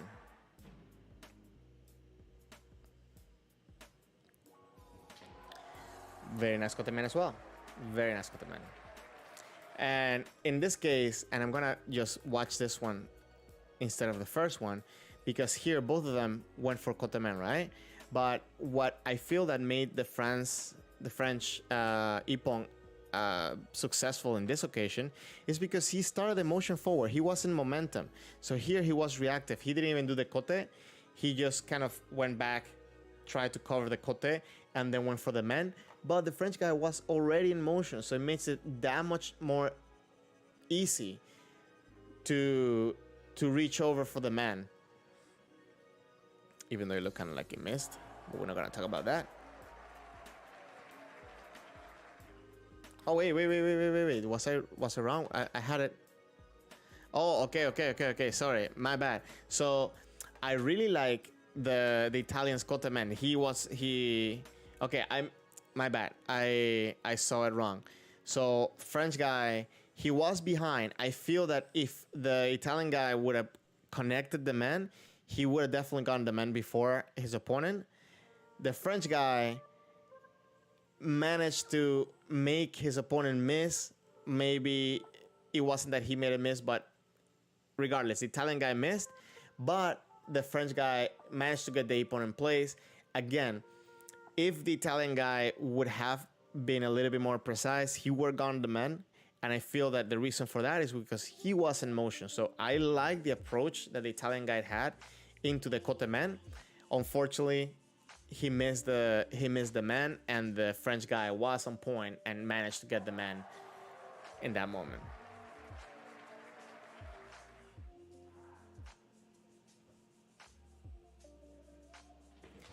Very nice from both sides, the man and the Kayashido. Very nice, man. Very nice Kayashido. I feel that the person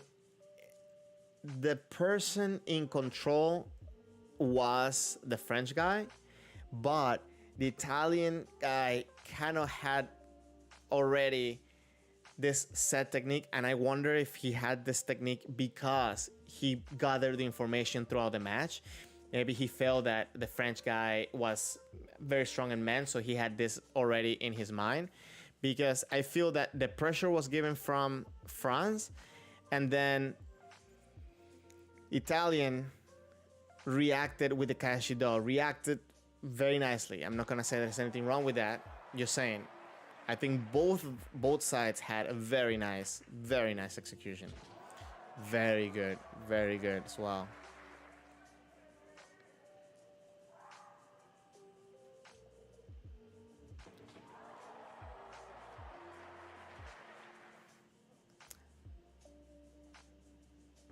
Raga, do you think that was your man? Wait, were you here? Like, is this you? Which one? If you don't mind me asking.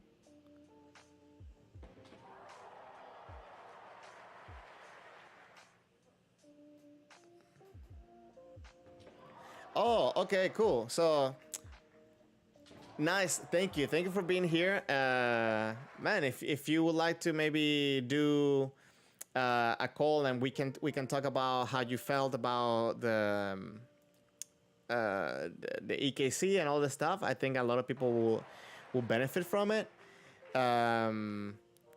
Let's see. Yeah, I think if you mean this man, again, we're talking about earlier about the halo effect, right? Like the positive vibes from the chimpanzees to France. I think this most definitely could have been your man. And I think what I'm saying is because you had the forward intention. You put the pressure in and he reacted. So, but maybe he did it a little bit more compact. Hold on, let's watch it frame by frame. Sorry, don't mean to put you in the spot. I can pass it. Yeah, Pokemon. Yeah, we definitely need like an interview or something like this. It's just interesting. You guys did amazing, by the way. So, in your experience, if you don't mind sharing with us, what team have you been in the EKC before, and what team do you feel had the most improvement after the COVID break? So yeah, I feel like you definitely gave the pressure forward. Yeah, no, actually you were a little bit more compact than him, but I think the downswing maybe it was a little bit more sharper, or not sharper, but faster from France. But you had a really good impact, so.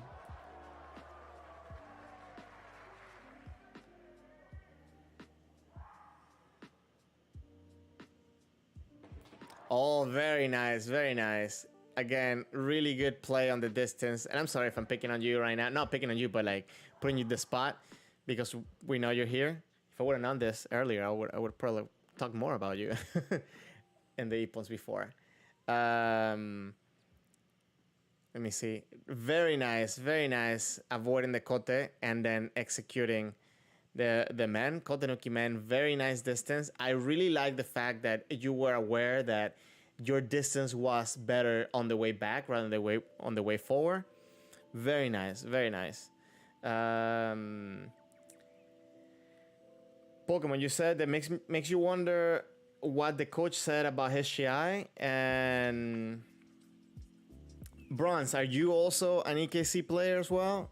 How many EKC players do we have here? I wonder. I mean, there's 7 people right now on the stream, so at least one. You're in the team from the 2017 officially, but they didn't select you for Korea WKC. Okay, but if you were in the EKC before, if you can, in your opinion, what team, given where they were before and the COVID break, what team you feel that had the best or the most improvement? I'm not saying who was the best. I'm saying like who you think had a big jump in their improvement. And Bronze, what team were you in? And again, same question for you. Let's see if there's a different. From the Israel team, man, I don't know if you watched the live stream I did from the for the EKC, but I feel like you guys had. I was like, I believe what 2 good, really good players. There were 2 guys I feel like, or maybe 1, I don't remember, that were really good. And I hope at some point I get to practice with all of you guys. I really do hope so. I was excited to see really how this EKC went, given the fact that this was the first EKC after the COVID break. Because if you guys remember the first All Japan Championship after the COVID break, the first All Japan kind of sucked. I feel like everybody was getting, all the players and Shimpan were what's it called? Getting used to the new rules. But in the AKC, I think it went much, much smoother and much more enjoyable to watch. Bronson, your Elderman, if you would like to, maybe one time, any of you guys would like to sit down and we can do like a little, questions about how you felt about the EKC and all this stuff, I'll enjoy to do that. And you're saying that you were in the individuals and you lost to Litras. Again, Litras, I think he's pretty good. So I was very happy with his performance, and I'll go watch your fight again if you don't mind later on. Roger, so during the EKC, Great Britain had a huge improvement. I know, right? In all of the categories too. The ladies, the guys, and I believe the kids too, right?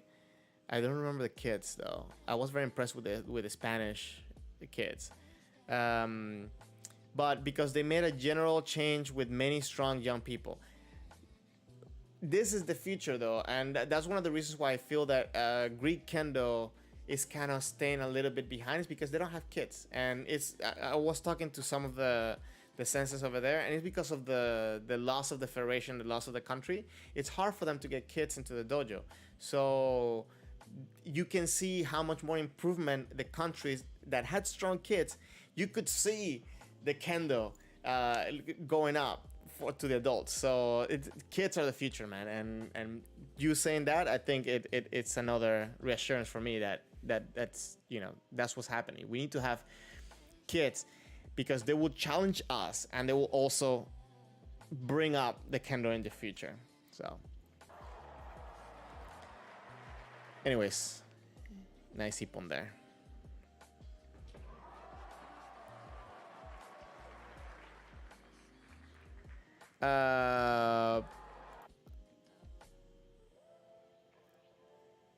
Pokemon, who lost the federation? Are you talking about the comment that I made for the Greek federation, or what? And you're saying that you got some youngsters coming in and giving you a run for your money. Yeah, because that's one of the things that, regardless, I remember when I was in Japan practicing, there were kids that it didn't matter, and this is one of the things that I loved about going to high school dojos and middle school dojos, is that it didn't matter that I would hit a man. If I turned around and I wasn't careful, I had a kid just hitting my man when I was turning around. So whether they're good or not, kids have this ability to just go and not really care about getting hit and just, not stopping. And that I feel like that makes us better kendoka. And Pokemon, you're saying for the comment, I guess, on the Greek Federation. Yeah, so sorry, something fell. What's happening over there is that because the way that how the laws work, they need to have there are very high requirements to have kids being trained. You have to have a coach with specific certifications, and also the federation has to be recognized in a specific way under the sports ministry and blah blah blah. So it's hard for them to have kids. It's not that they cannot have them, but it's really hard to build up kids in the Greek Federation. So hopefully, they find a way to make it more, prominent for kids. But again, kids are the futures, and if you don't focus with kids, then I don't think kendo can grow.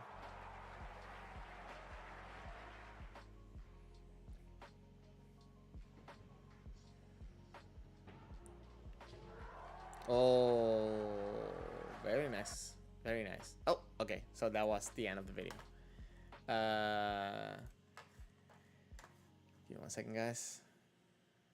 Okay, I should have had a transition there. Anyways, those were the team fights. I wanted to show this because I normally show the Japanese videos, and the reason why I do that is because obviously I feel like they have good examples of a lot of the things that we should be doing, but I wanted to take some time to praise. I'm gonna call it Western Kendo, because I feel a lot of people did really really good. A lot of teams had a really good improvement in their approach, and a lot of people, their level of their kendo has gone up so much more higher besides the COVID break. I really hope I can go and practice with a lot of you guys that participated. Now we see that we have a couple of EKC players here in the stream. And I really hope that, we can get together and pass down a lot of this good information, a lot of this knowledge with everybody. Again, the reason why I do this is because I really want kendo to get bigger outside of Japan. I want to be able to have more people join kendo and be in a good path, because I know there's a lot of misinformation out there. I would like to make this more and more about spreading good knowledge out there for kendo and promoting good kendo. So I mentioned earlier that subscriptions for the channel are up. I'm able to have subscription. I will edit them because I want to make sure that you guys give me some feedback on some of the things that you would like me to do for the subscription. I was thinking doing maybe private Q&As, and maybe what's it called, stream sessions, private stream sessions, maybe practices. I'm thinking of doing maybe practices at the dojo and having go live and do something, like some drills and things like this, so we can all together work on improving our kendo, but overall you get good information and good things coming your way. So if you have any suggestions of something that I should do for the subscription of the channel, please send it my way. You can go to the Discord server, which is paying on the comments right now, and in any of my videos you can see it on the bottom. If you guys have any questions, you can let me know.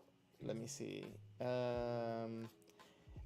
I got also some extra features open up, so I'll try to keep them. I'll try to explore them a little bit.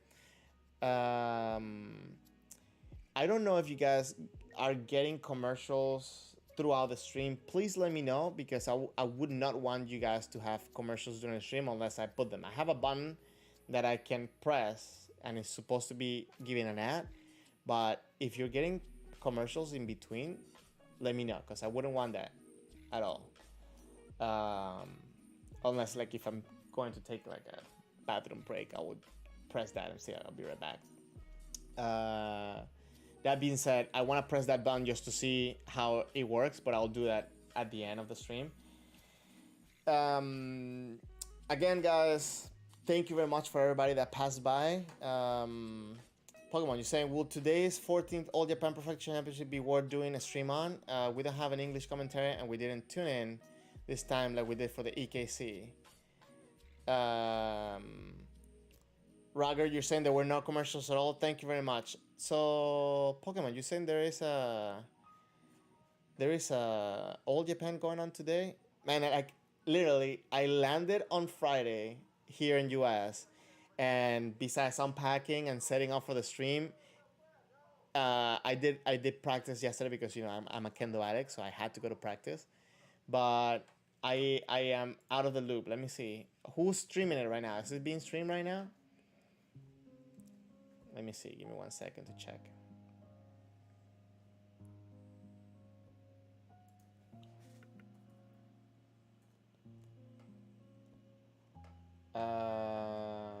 Is it the Old Japan, I'm guessing? Let me go into the channel real quick.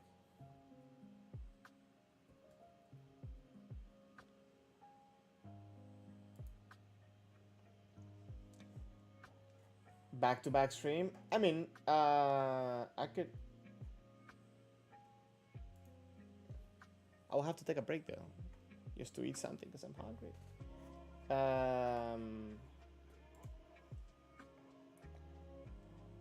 I have one, but it's one of the stream that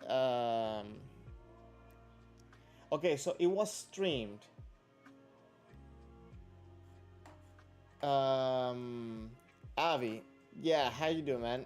I thought you would be sleeping by now, man. What time is it over there?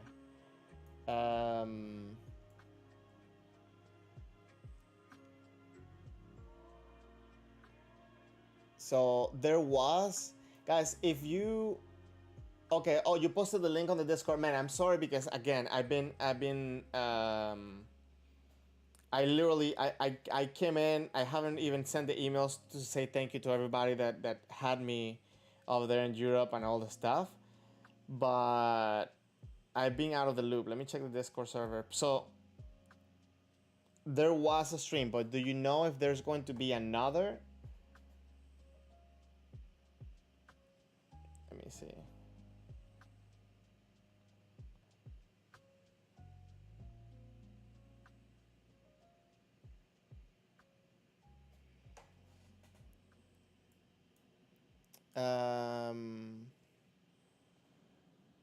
Okay, so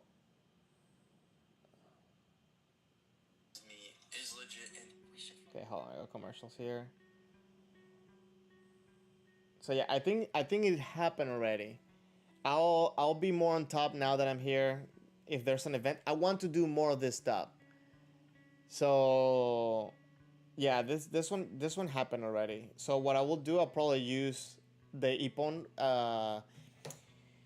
ippon compilations they do, and we'll break them down, or maybe some of the matches. I will do that. I will do the stream for that. My plan also is to do maybe more streams throughout the week, but maybe keep them short.